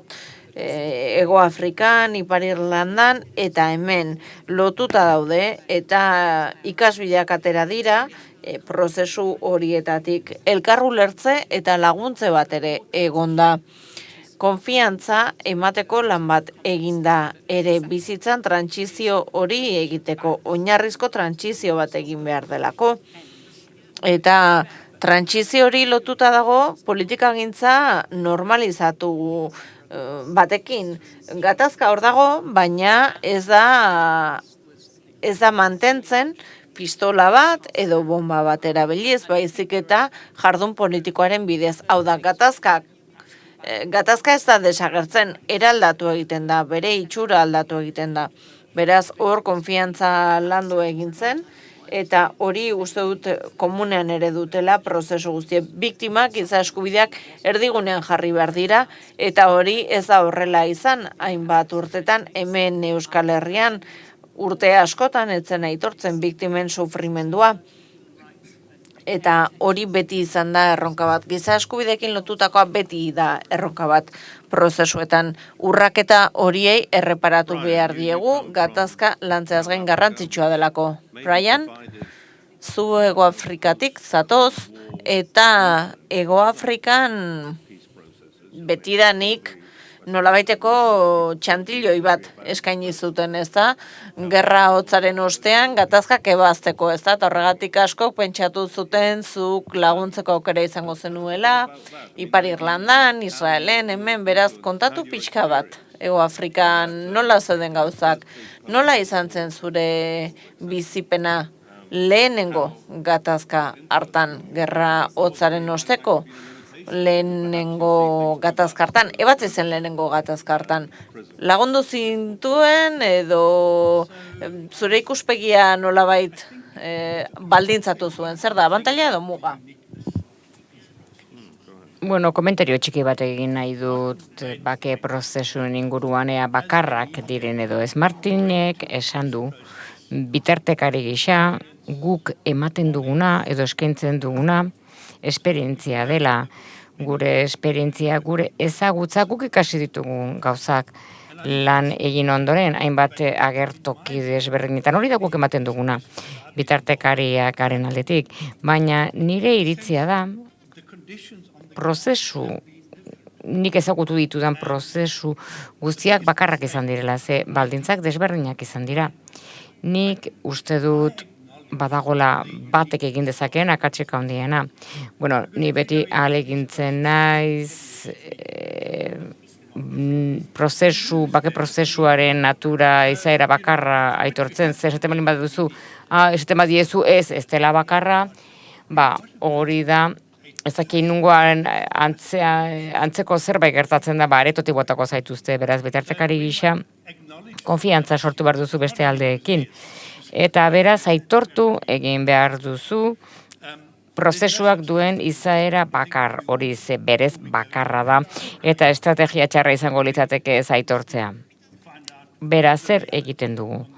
Kasu horretan, ikertu egiten dugu, egoera aztertzen dugu sartu aurretik. Eta beti errealitateak oso desberdinak izaten dira. Hori ikusten da, gatazka batekin lanean hasten garenean. Hegoafrikan nitzen bitartekari izan, facilitatzaile izan, baizik eta protagonistetako bat izan nintzen. Ni erakunde, giza eskubideen aldeko erakunde baten kide nintzen, eta askapena bilatzen zuen Hegoafrikan, borrokan ari ziren gobernuaren kontra, egunero gainera. Eta nik ere parte hartu nuen,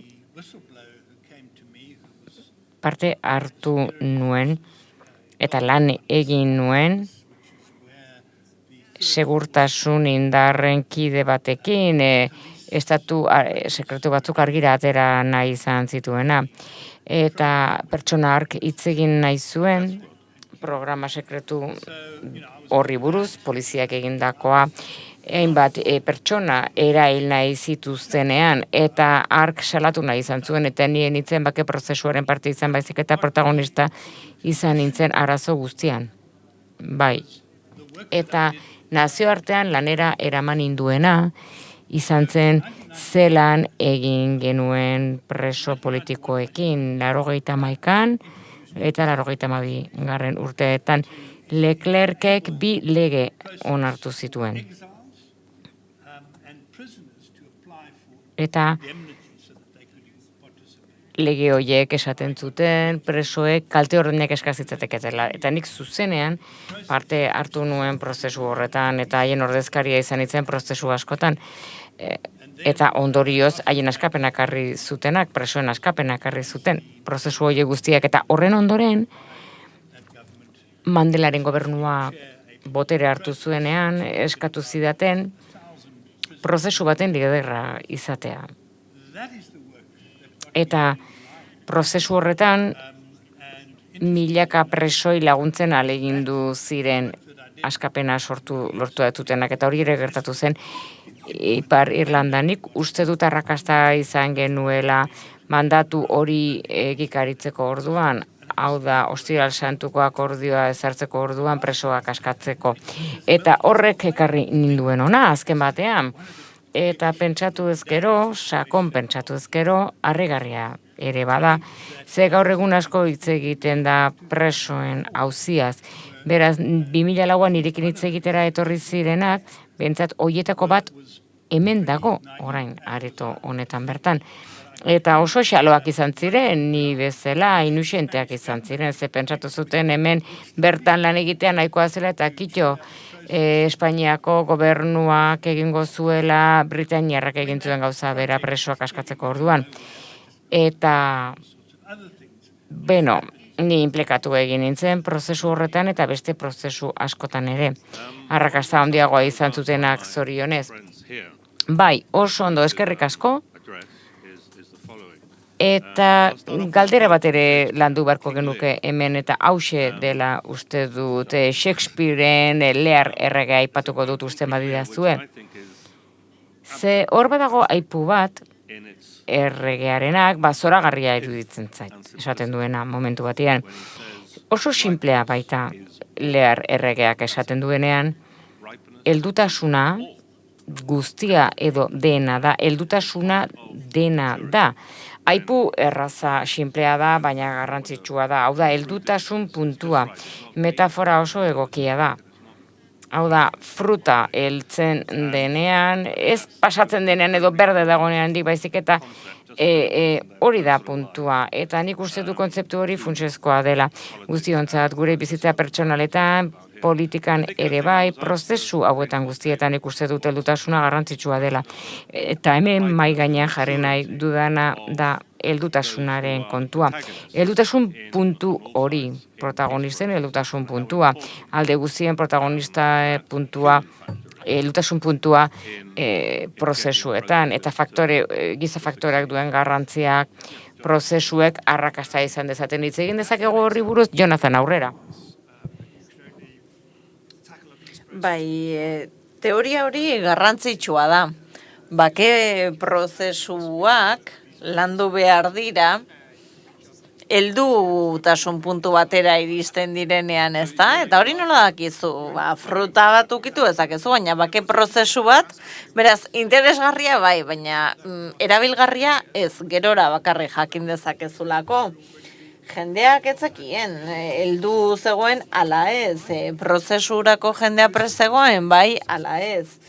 Interesgarriena da ikustea nola arrakasta egon den prozesuetan bi gauza dauden.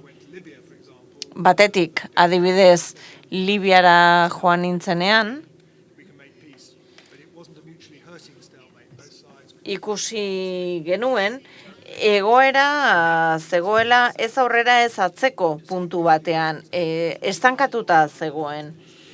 Eta bi aldeek sumatzen zuten hori Irlandan gertatu zen ere, eta Britaniar armadak ikusi zuen, eusteko aukera zuela, baina bazekien ezin ziotela menperatu bide militarretik, eta orduan ulertu zuten prozesuak horrela jarraituko zuela, eta Iran ere, 80ko hamarkadan, uste dut ulertu zutela, ez zituztela garaituko, baina ez zirela garaile izango ere ez.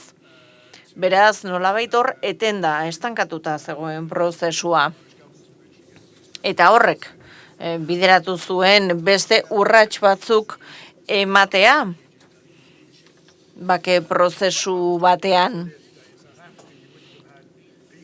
Eta hor ere lidergoaz hitz egin behar dugu. Lehen esan du, Brianek ez genuke bakerik edukiko Leclercik gabe edo Nelson Mandelarik gabe, ez da? Eta hor ere gakoak izan ziren politikarian, Guinness eta Gerry Adams garrantzitsuak izan ziren Irlandaren kasuan bizitza ia osoa eskaini zuten lan hori egiten. Eta beraien bizitzak arriskuan jarri zituzten bakearen alde. Beraz, hor jendea busti egiten da eta inplikatu egiten da bakearen alde. Beraz, horrelako etenaldiak gertatzen direnean aurrera pausoak eman behar dira. Eta horrek ekartzen du arrakasta bake prozesu batera. Bai, ulertzen dut ez da, zaila dela heldutasun puntu hori neurtzea ez da, baina nik ezagutu ditudan bake prozesu horietan, urrunetik bada ere, askotan liderrek zerresan handia dutela, arrakastatxua izateko ala ez.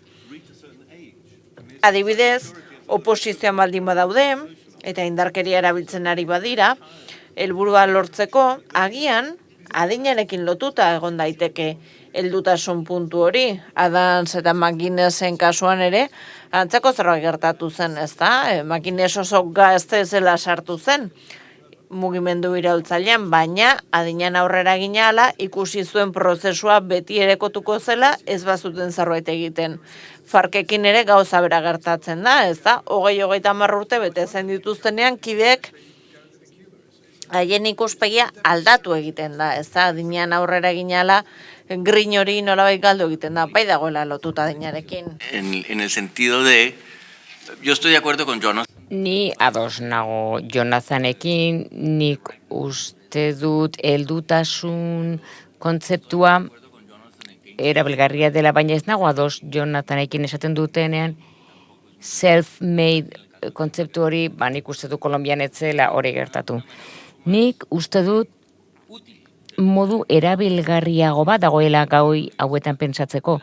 Hau da, helditasuna hartu behar da kontuan, noski, baina baldintza batzuk egon behar dute, kontrakoa baldin bada guztia, naiz eta eraikuntza oso naizen ez du funtzionatuko. Afganistanen horrela gertatu zen, baina nik uste dut erabilgarriagoa dela aukeretan pentsatzea, aukera lehioetan pentsatzea, identifikatzea, realitatea norabide batean doala, eta zuk harrapatu egin behar duzula, eta egituratu egin behar duzula, eta bideratu egin behar duzula errealitatera, ura bideratzen den bezala norabide jakin batean. Eta horrek lidergo asko behar du. Eta nik uste hori egin zuela Santos presidentea Kolonbiak eta ez duela aitortza nahikoa izan. Hau da, ez du berelako aitortza izango, ze jendeak esango du, zergatik ez zara hori egiten egoera jakin batzuetan, non herritarren parte batentzat, ez zela beharrezkoa ikusten negoziazio egitea. Beraz, leio hori ikusi zuen eta hartu egin zuen, ze leioak irik eta egiten dira. Eta Kolonbiaren kasuan zer egin genuen? 2010 eta 13 artean, negoziazioa nolabait lotu zenean, inguruko herrialdeen laguntzaz, diplomatikoen laguntzaz, etzen posible izango 5 urte geroago, ze baldintzak ez zuten hala utziko.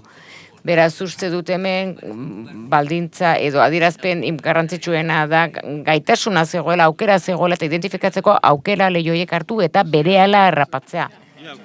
Bai, noski, gogoratu Arafati buruz esan zen esaldia sekula ez zuena galtzeko aukera galtzen.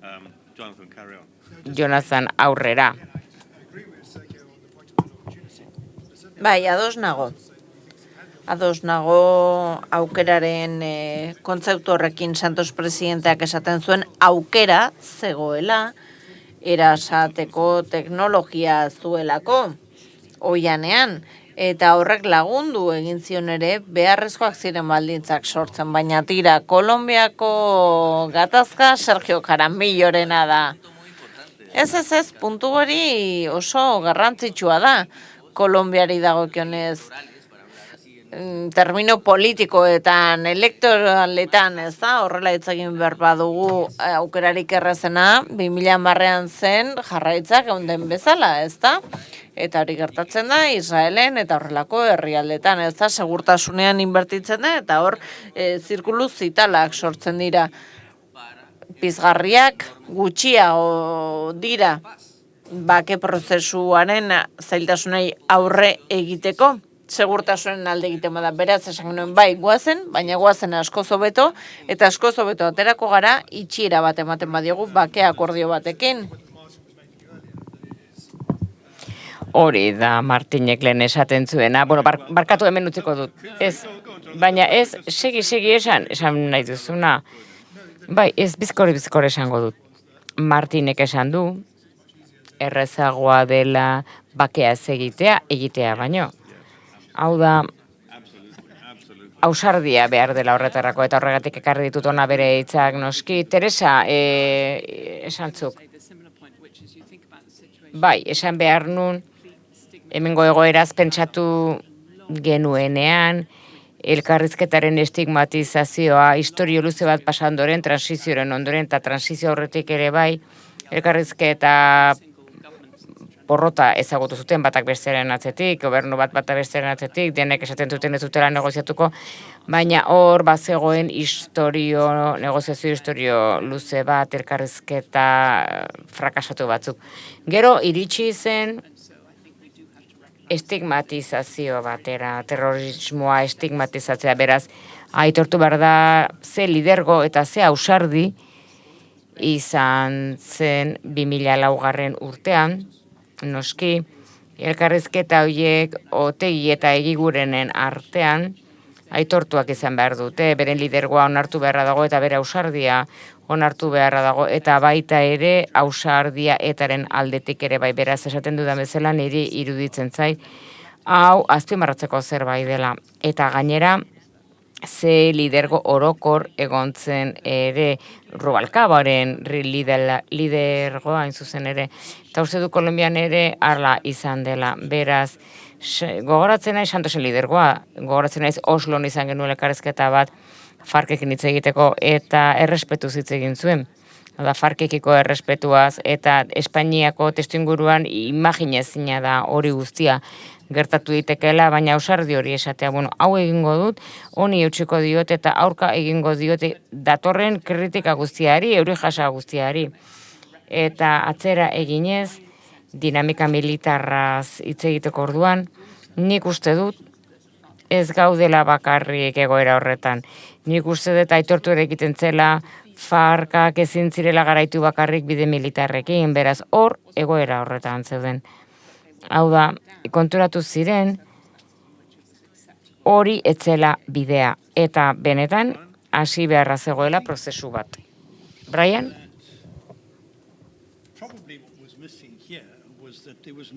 Bai, nire ustez hemen ziurrenik falta zena ez zegoen lotuta etenaldi edo estankamendu horrekin.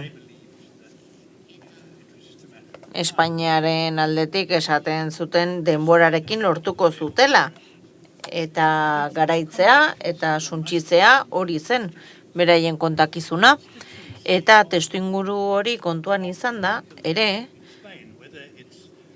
uste dut hitz egin behar dugula Espainiako lider politikoi buruz, sozialistei buruz, popularrei buruz, eta kontuan izan behar dugu ere zer nolako hautesleak dauden. Garai hartan galdu egiten ziren botoak, tratuak egiten baziren, eta irabazi egiten ziren terrorismoaren aurka borrokatzen jarraitzen bazen. Ni bentsat mezu hori jaso nuen, ez da? Zergatik eman arnasa erakunde bati, mugimendu bati, dagoeneko bereak egin badu, ez da? Eta bake prozesuaren amaieran, Aieteren ostean, hori zen egiten zen kontakizuna. Esaten zen, bakea ez du honek ekarri, ez da honegatik iritsi. Bakea iritsi da garaitu dugulako. Eta garaitu dugulako. Esango nuke hori zela jarrera. Eta uste dut ez zaudela prest armagabetzerako. Gobernua ez zegoen prest beraiek jaso armagabetze bat gertatzeko, baldin eta beraiek ez bazituzen arma horiek jasotzen. Eta armagabetze hura egin zen, azkenean Frantziako hegoaldean, ez da? Eta hurrengo egunean, edabideetan irakurtzen dituen artikuluak, eta txundigarria iruditu zitzaidan ikustea zer esaten zuten hemen, Euskal Herrian, eta zer esan zuten Madrilen hemen bazen ospakizun bat, ez da? Esaten zuten armak entregatu dituzte, eta Madrilen esaten zuten bai, baina seguru gehiago dituztela, ez dela benetako armagabetze bat, eta abar. Ikuspegiak oso desberdinak ziren, bi herrialde desberdin ziruditen, ez da? Benetan, bazen horrela, ez da? Egin batean behintzat. Eta Deno gaude ados horretan, uste dut bake prozesua bikaina izan dela, 10 urte geroago, oraindik ere bakeak dirau, eta badaude oinarrizko arau batzuk, bake prozesuetan aplikatu ohi direnak, hemen aplikatzen ez direnak, ezta? Hori ere horrela da. Eta prozesua zentzu horretan, eta esan dugu alde bakarrekoa izan zen, eta hori paradoja bat iruditzen zait. Eta minutu batzu barru hitz egingo dugu honi buruz, baina badago beste galdera zabalago bat. Eta da, zein desberdintasun dago bake prozesuak aztertzen ditugunean, desberdinak dira sistema demokratikoetan gertatzen direnean, edo sistema autoritarioetan gertatzen direnean Kolombia, Ipar Irlanda, Euskal Herria, Etiopia, edo bestelako herrialdetan gertatzen direna desberdinak dira, sistemaren arabera, hitz egin dezakegu, Hego Afrikan ere adibidez etzen benetako demokrazia bat, ez da? Brian, aurrera? Bueno, Hego Afrika hitz egin dezagun. Hego Afrika etzen demokrazia multipartita bat. Herritarren 10% bozkatzera joaten zen eta gainerakoak ez, beraz, guztiz zilegiatzen gobernu bat zegoen boterean. Eta horrek badu abantaila bat, bake prozesu batean, Ipar Irlandarekin konparatuz esate baterako. Eta ilustratu egingo dut unetxo batzu barru. Honen abantaila zen gehiengo bat zenez gutxiengo baten kontra, aldaketa bat etorriko zen boterean bai ala bai, ezinbestean. Eta gobernu faxista ez demokratiko bat alde batera utzi eta demokratikoki hautatuko bat etorri zen, baina horri esker gobernu horrek egin zituen, oraindik ere Britainiar gobernuak adibidez oraindik ere ezin du hori egin. Ze azkenean bake prozesu luze baten ere ondorio bat ere bada. Har dezagun egiaren batzordearen kasua oraindik ere eztarrian trebatu egite, kontrako eztarriete juten zaigu duen implikazioengatik. Ze esaten luke poliziak, soldaduak, militar, britainiarrak onartzea egindako sarraskeriak, baina Hego Afrikan gobernu berri bat izan genuen, ez zueten inongo mandaturik eta segurtasun indarrak kontrolatzen zituzten Hego Afrikan, beraz beste modu batetan egiten zituzten gauzak askatasunarekin bandera bat igo zen eta bestea jaitsi egin zen. Eta hor beste herrialde bat sortu zen azken batean. Eta nik uste dut horrek aukera asko ireki zituela, beraz uste dut demokrazia ez dela osasuntsua bake prozesuetan, hori esan nahi duzu kurrin. Bueno, nik uste dut funtsezko aldea dagoela herrialde batzutan non aukera dagoen erreformak egiteko. Badago aukera bat gatazka bideratzeko, eta hori kontuan hartu behar da. Egoera batzuetan egoten da, eta beste batzuetan ez. Dena den, aintzat hartu behar da. Eta horregatik ikus ditzakegu antzekotasunak eta desberdintasuna prozesuen artean. Badago ere erronka handi bat, gatazka asimetriko hauetan. Bere burua demokrazia aurreratutza jotzen duen gobernuaren artean eta bere burua erakunde terroristatzat hartzen duen erakunde baten artean. Zein da erronka? Horrelako kasuetan, kasu asimetrikoetan, gobernu demokratikoa ahalegindu behar da, bere burua terroristatzat jotzen duen edo terroristatzat jotzen den erakunde batekin hitz egiteko. Gatazka hori ez da, gatazka zabalagoak bezalakoak, desberdinak dira. Eta gatazka handiago horietan bestelako trantsizioak gertatzen dira. Martinek adibidez hor lan egiten du ikuspegi humanitariotik eta prozesuak oso ezberdinak direla esango nuke. Niri iruditzen zait oso zaila dela gobernu demokratikoak jendea hiltzen ari den terroristekin esertzea eta hitz egiten hastea. Gogoratzen naiz John Mayerrek Britainiar parlamentuan nola esan zuen sekula ez dut hitz egingo Jerry Adamsekin. Ze nazka emango dit, hitz egiten badut. Eta Martin McGuinness ere hortzegoen, eta eskerrak, ze bestela ez zegoen bake prozesurik. Oso zaila da gobernu batek hori dena onartzea. Batzuetan, esaten dute ez dutela egingo ze biktimak kexatu egingo direlako, badude biktima organizazio desberdinak herrialdetan, Britainia handian, esate baterako dugu Colin Perry eta bere semea erail egin zuten Warringtonen, eraso terrorista batean. Eta hor larun bat goiz batean gertatu zen,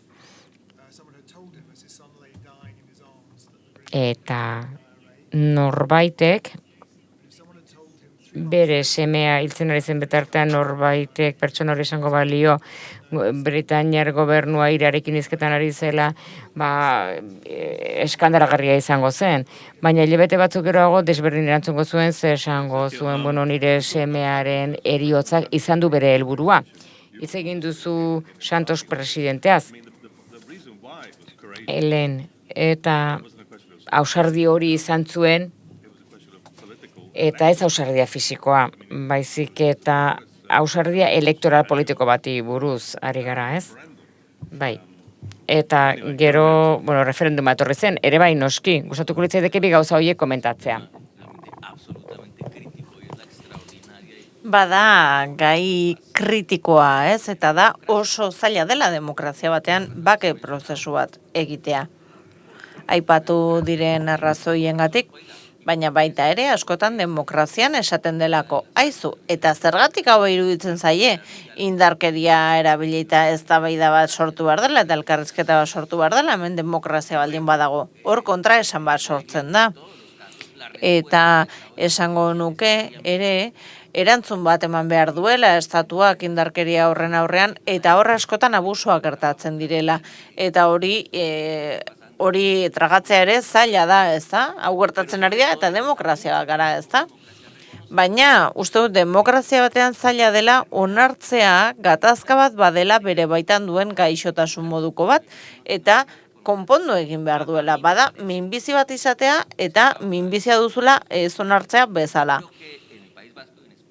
Eta Euskadiren kasuan eta Espainiaren kasuan, nik esango nuke hemen demokraziak irabazi zuela eta nagusitu zela argudioa bide politikoak erabiltzaren aldekoa. Eta esango nuke Espainiako demokraziak horixe duela arrotasun puntu handi bezala. Trantsizio handi bat gertatu ondoren Frankok erabiltzen zuen jauregi batean gaude gaur hemen gauza hori buruz hitz egiten, ezta? Eta zentzu horretan, hor lorpen handi badago. Guk Espainiaren legatu hori jaso genuen, izugarria da indarkeria politikoa. Eta bake prozesuan esaten genuen, guazen dena eztabaidatzera, baina bide politikoa erabilita, ez armak erabilita. Eta hori da Kolonbiaren borroka, etengabe hori, ez da? Helburua delako lasaitasun handiagoz hitz egin ahal izatea, horretaz guztiaz, hau da testu ingurua, hau dira gertatu zirenak, eta horrela izan zen, ez da? Bai, baina hemen lortutakoaren arrotasuna, adibidez, ez da, ikusten Espainiako leku askotan, ez? Eta orain Kolonbiako gobernuan badago arretasun puntu bat edo ez? Bai, orain beste alderdia hitz egingo dugu, ez? Demokrazian, bake prozesuak egitea ez da erraza, eztabaida politikoaren erdigunean jartzen direlako gai horiek. Agenda politikoen erdigunean. Eta esango dut, inoiz esan ez dudan zerbait. Ez du zalantzarik. Nik uste Álvaro Uribe presidenteak oso ongi ulertu zuela bere misio historikoa. Bakea lortzea Farkekin. Baina bere proiektu politikoan harrapatuta zegoen eta horregatik horren aurka egin behar zuen eta horrekin jarraitu zuen ondorio benetan izugarriekin bakearen eraikuntzaren aurka ondorio batzuk sortuz. Eta uste dut hori demokrazietan ikusten dela, ez? Eta askotan esan nuen demokrazietan garaitzen duena normalean, bake prozesuetan, bada boterea izateko nahi hori. eta ez gatazka konpondu nahi izate hori. Ez da guztion onerako lan egiten horrelako demokrazietan. Zaila da, hori horrela denean gertatutakoaren ondorioak jorratzea. Bai, luze hitz egin dezakegu horretaz, ezta? Ez dakit zenbat denbora dugun, proposatzen dizuet azkeneko puntua jorratzea eta horra amaitzea. Hemen sartzen gara biktimen auzian denek aipatu dutenak momenturen batean. Beraz hitz egin dezazue egoki iruditzen zaizuen moduan. Baina beti ere naiz iraganeko borrokaz, hau da narratibaz, narratibatik abiatuta hemen Espainian, ze oraindik ere Espainian da, baiz eta batzuk horrela ez pentsatu. Oraindik hainbeste urteren ondoren ez dago errelato homogeneo hitzartu bat gerra zibilean gertatu zenaren inguruan. Beraz, gai berriagoen inguruan ari garela, talk to me, hitz egin, aipatu idazue, ze garrantzi duten erlato partekatu horiek, eta ze arazo egon ditekeen testu inguru honetan errelatoak partekatuak ez direnean, biktimen kasuan esan nahi dut, eta zuen zentralitatetik, bake prozesuetatik, Jonathan aurrera.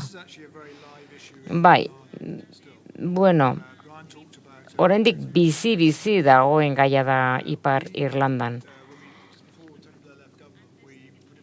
Tony Blair gobernutik aldegin aurretik, batzorde bat sortu zuen. Eta Robin Insek lideratua, Dennis Rafflerekin ere bai, adostasuna sortzeko, baina ezin izan zuten sortu, ze errepublikanoek eta unionistek, ez batzuk ez bestek, ez zuten egia esan nahi, gertatu zenaren guztiaren egia esan nahi, eta hor nola baiteko gelditze bat egon zen. Estankamendu bat egon zen, eta Jerry Adams atxilo hartu zuten 3 egunetan, eta soldadua, 18 urteko soldaduak, 80 urteko soldaduak barkatu, auzitegietan bukatu zutenak. Beraz, jendea etzegoen pozik ezin zen aurre egin. Ze biktimek jakin nahi dute ze gertatzen den, eta nolabait hori dana landu egin behar da bake prozesua gelditu gabe. Britainiar gobernuak pentsatu zuen aukera edo ideia ona izango zela, barkatzea, soldatuei barkatzea, amnistia, behin betiko bat eginez, nik uste dut intentzioa ondo zegoela, ze aurkitu behar da beti modu bat egiara iristeko. Eta ez du zertan izan auzitegien bidez, ez da beti soluzio asebetegarri bat izango mundu guztiarentzat. Baina ez eten biktime konsultatu, biktimen elkartei eta bar. Eta azkenean, nik uste dut Irlandan, Ipar Irlandan, forma bat arkitu behar dela hori denak kudeatzeko. Ego Afrikan modu jakin batean egin zen. Guk ikusten dugu oraindik ere ez dugula aurkitu modu bat biktimen auzia tratatzeko mundu guztia asetzeko moduan eta adiskidetzea ekarriko duena. Hori da behar bada falta zaigun pieza guri, Ipar Irlandan. Brian. Nire ustez hori tragedia bada. Tragedia bada, biktimak erabili egiten direlako ia. Ikusten dugu, alderdiek erabili egiten dituztela biktimak. Eta hori gauza izugarria iruditzen zait.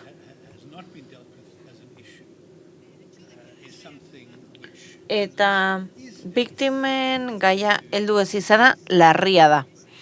Eta hori ez bada lantzen, horrek arazoak sortuko ditu oraindik ere.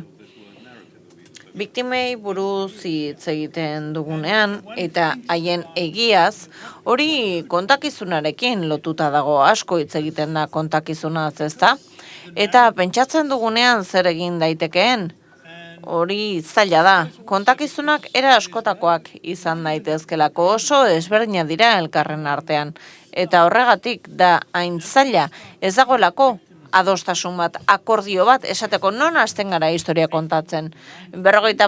hamarkadan, 60. hamarkadan, 80. hamarkadan, noiz hasten da historia, non hasten gara gauza kontatzen, nortzuk ziren biktimak, eta hor noski, eztabaidak sortzen dira, aldeen artean. Beraz, nire ustez, bi aldeek bi aldeak eseri egin behar dira, mai baten inguruan, eta adostasun puntu batzuk lortu behar dituzte, biktimen gaien inguruan. Moduak bilatu behar dira, eztabaida hori hartzeko, eta dagoen eszenario publiko horretatik ateratzeko, ezakitagian bi pertsona, bi irudi hartu, eta arduratu daitezela gaia ikertzeaz. Adibidez, Ipar Irlandan, bi pertsona, Robert Ince eta Bradley, arduratu ziren, sentsibilitate ezberdinekoak ziren, tradizio eta ibilbide ezberdinetakoak, eta presidenteak izan ziren ikerketa batzordean. Eta agian horrelako zerbait egingo bagenu, agian lortu genezake akordio bat, jarrera komun bat, argi izateko zeintzuk diren biktimak. Agian hemen Espainian 50 urte beharko dituzu pertsona hori bilatzeko, baina garrantzitsua da eztabaida hori testuinguru horretatik ateratzea, albalitz behintzat. Eta beste gauza bat, Ipar Irlandari buruz.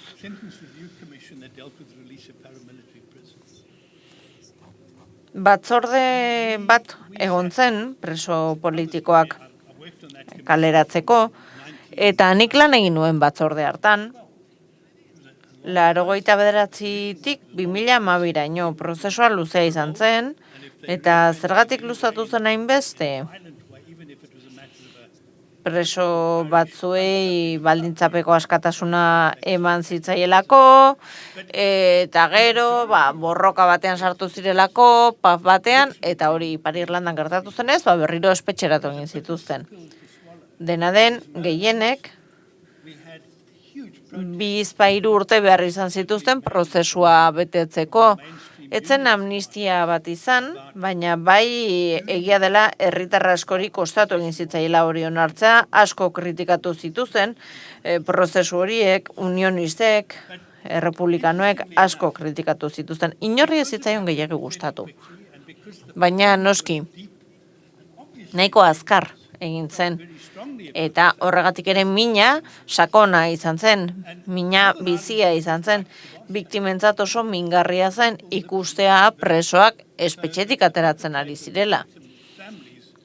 Eta askotan, familiak, biktimak eta biktimak eragin zituztenak ezagunak ziren. Auzoan ikusten ziren, edo supermerkatuan, zure aurrean egon ziteken hilaran, beraz horrek zaildu egin zuen prozesua dena den, azkar egin zen. Eta esan bezala mina bizia izan zen, baina nahiko azkar konpondu zen hori ere. Dena den, ez da egon kontakizun bat eraikitzeko prozesua. Eta horregatik minak hor jarraitzen du. Horregatik daude haustura horiek Ipar Irlandan. Eta uste dut hori ikasi beharko zenuketela Ipar Irlandatik hemen Euskal Herrian. Agian beste gauzaren bat ere. Badakigu denok zer gertatu den, ez da, preso bat kalera atera zen, ospakizun batzuk egin zituzten kaleetan, eta horrek arazoak sortu zituen. Eta hori gertatuko da, datozen 2 hamarkadetan, pixkanaka presoak ateratuko direlako, urtean bat agian, eta horrek zer nolako eragina izango du nazio eraikuntza prozesuan. Eraikigarria izan barko da, ez da, konstruktiboa. Nik askotan pentsatu dut gai horren inguruan, batez ere nire liburua idaztenaren nintzen betartean. Eta nik uste dut zer ikusia duela gai zabalago batekin. errelatoaren auziarekin, nik pertsona asko elkarrizketatu ditut, kanpoko pertsona naizen aldetik, ez dakizu ezer gauza askotaz, eta hori desabantaila da, baina gero ere pertsona askorekin ikasi dezakezu, hitz egin dezakezu eta ikas dezakezu, nik pertsona askorekin hitz egin dut. Biktimak, presoak, biktimarioak, PPko pertsonak, etako kide oiak, espektro politikoko ordezkari guztiekin hitz egin dut, eta hasieran beti eskatzen nien aholku bat emateko. Edo aholkuak emateko irakurgaietan. Zer irakurri beharko nukeenik ikasteko, ze historiaren kontakizuna ere desberdina da. Badira modu asko euskal nortasuna identitatea ulertzeko, modu asko daude euskaldunak izateko, modu anitzak. Historia berez oso komplexua da. Hemen baduzue historia oso luzea. Ze asko kasten dira esaten. Bueno, lehen da bizi atzera egin behar dugu 200 urte, 300 urte hau dena ulertzeko. Eta gero dugu transizioa. Eta gero dugu iluntasun horiek itzala horiek garai hartan sortu zirenak. Eta gaur egun dauden zailtasun gertatu zenaren egia jakiteko gerra zibilean, hor dagoen gauza ezkuturri guztia, eta faktore horiek guztiek inpaktua dute. Biktimen gaiaren gainean, hau da askotan hitz egiten dugu errelatoaren borrokaz, baina batzutan borroka hutsa da, eta ematen du beti norbaitek galdu egin behar duela. Beraz, nik uste dut oso garrantzitsua da dokumentazio bat egitea, dokumentatzea, giza eskubideen urraketaren abusuak dokumentatzea. Hori oso garrantzitsua da, ze askotan giza eskubideen urraketa bakarrik perspektibatetik ikusi da, eta ez perspektiba guztietatik. Egia da lan handia egiten ari dela arlo horretan, baina oraindik ere ez gara iritsi erabat ulertzera, ze urraketak egon diren eta ulertze partekatu batera horre lagunduko luke hau egingo bagenu. Baina ez dut uste sekula kontakizun bakarra egongo da, nik ez bakarrik hemen, baizik eta baita ere gatazka guztietan. Inork ez du egia osoa bere esku. Inor ez da egia guztiaren, sufrimendu guztiaren jabe bakarra, sufrimendu mota asko daude, egia mota asko daude, desberdinak eta onartu beharra dago, aniztasun hori, ikuspegi aniztasun bat badagoela.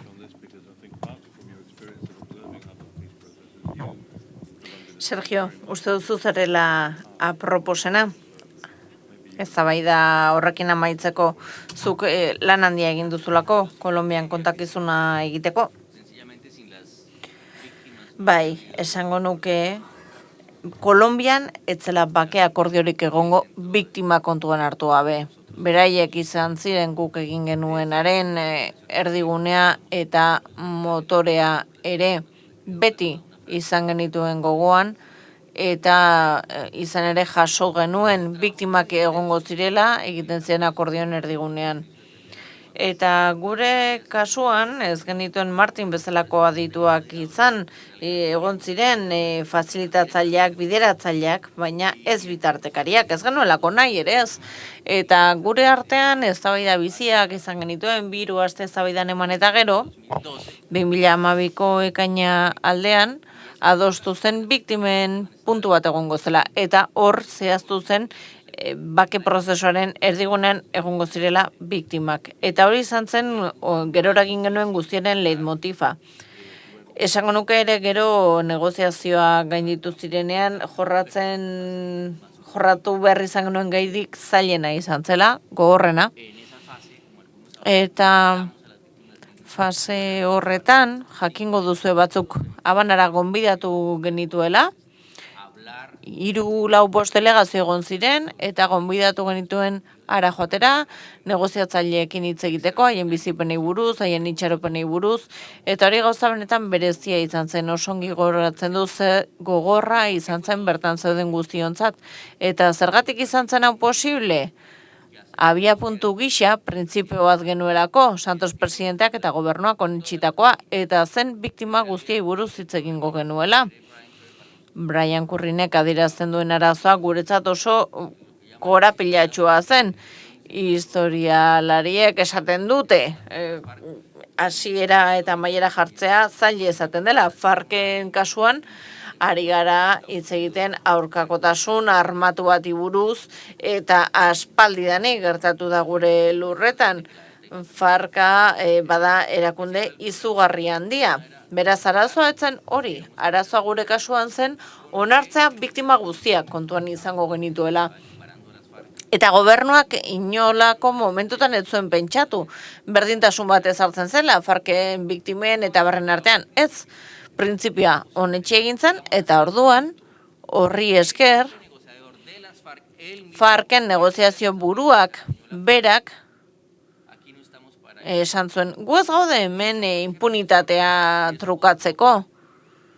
Eta hori lorpen handia izan zen, Farkeko buruzagi batek esan zuen. Jende asko egon zen Habanara joaten, beraiekin hitz egiteko, eta hori entzutea, haren ahotik, niretzat bazen gauza benetan txundigarria, nik esaten 21. mendean ez dugu ikusiko, ez? Eta biktimak erdigunean jarri zirenez, dena eraiki zen horren inguruan, printzipio horren inguruan. Eta hori gero, praktikan ikusten ari gara, gondira, epaitegiak, non epaitu diren Farkeko kideak, armadako kideak, eta non onartu egin den, zer gertatu den, aitortu egin da. Eta badago gai bat oso delikatua, eta apaltasun osoz esango dut, uste udala hor daudela, esperientziari baliagarriena Kolonbian, kanpotik begiratu nahi baduzue. Kontakizunari buruz hitz egiteko, ere, uste dut hitza bera ere, ez dela oso argia, ez da, egintza batzuk kontatzea hitz egiten digulako, eta horra adostasunak lortzea zaila delako. Iruditzen zait ikasi dezake zuela gugandik aurrena biktimei entzutea, eta gero erantzukizunez onartza gertatu zena. Horrek ez du kontakizunik behar, horrek jarrera bat eskatzen du besterik ez. Eta hori Kolonbian egiten ari gara. Eta Farkak ere zentzunak izan ziren, presioa ere jasaten ari zirelako, gizartearen aldetik, demokraziaren aldetik, baina beraiek izan ziren lehenik eta behin aitortza horiek egiten hasi zirenak. Eta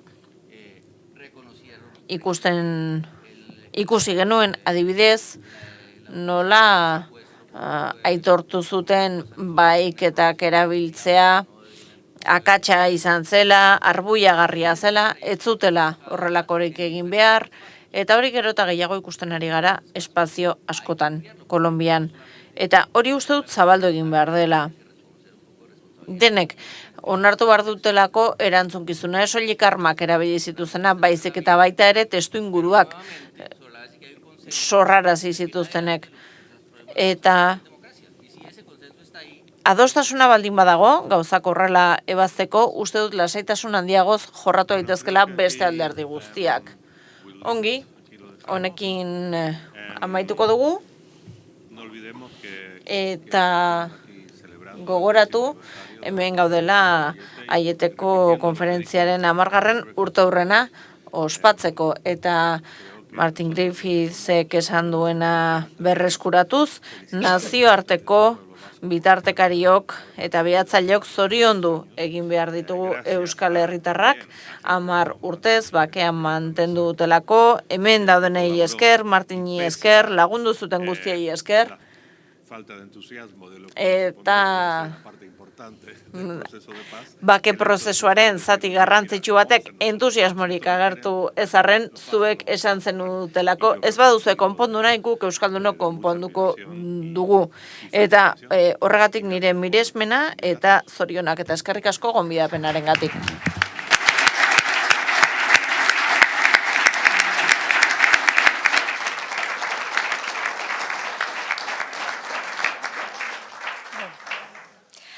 Aiete 10 urte, irakaspenak eta erronkak, ekitaldi honekin nazioarteko jardunaldi hauei hasiera eman diegu. Gaurkoz hemen amaitzen da irekiera ekitaldia, bihar Kursaalen 10etan jarraituko dugu eta larunbatean Baionan. Mila esker bertaratzeagaitik eta bitartean ongi izan.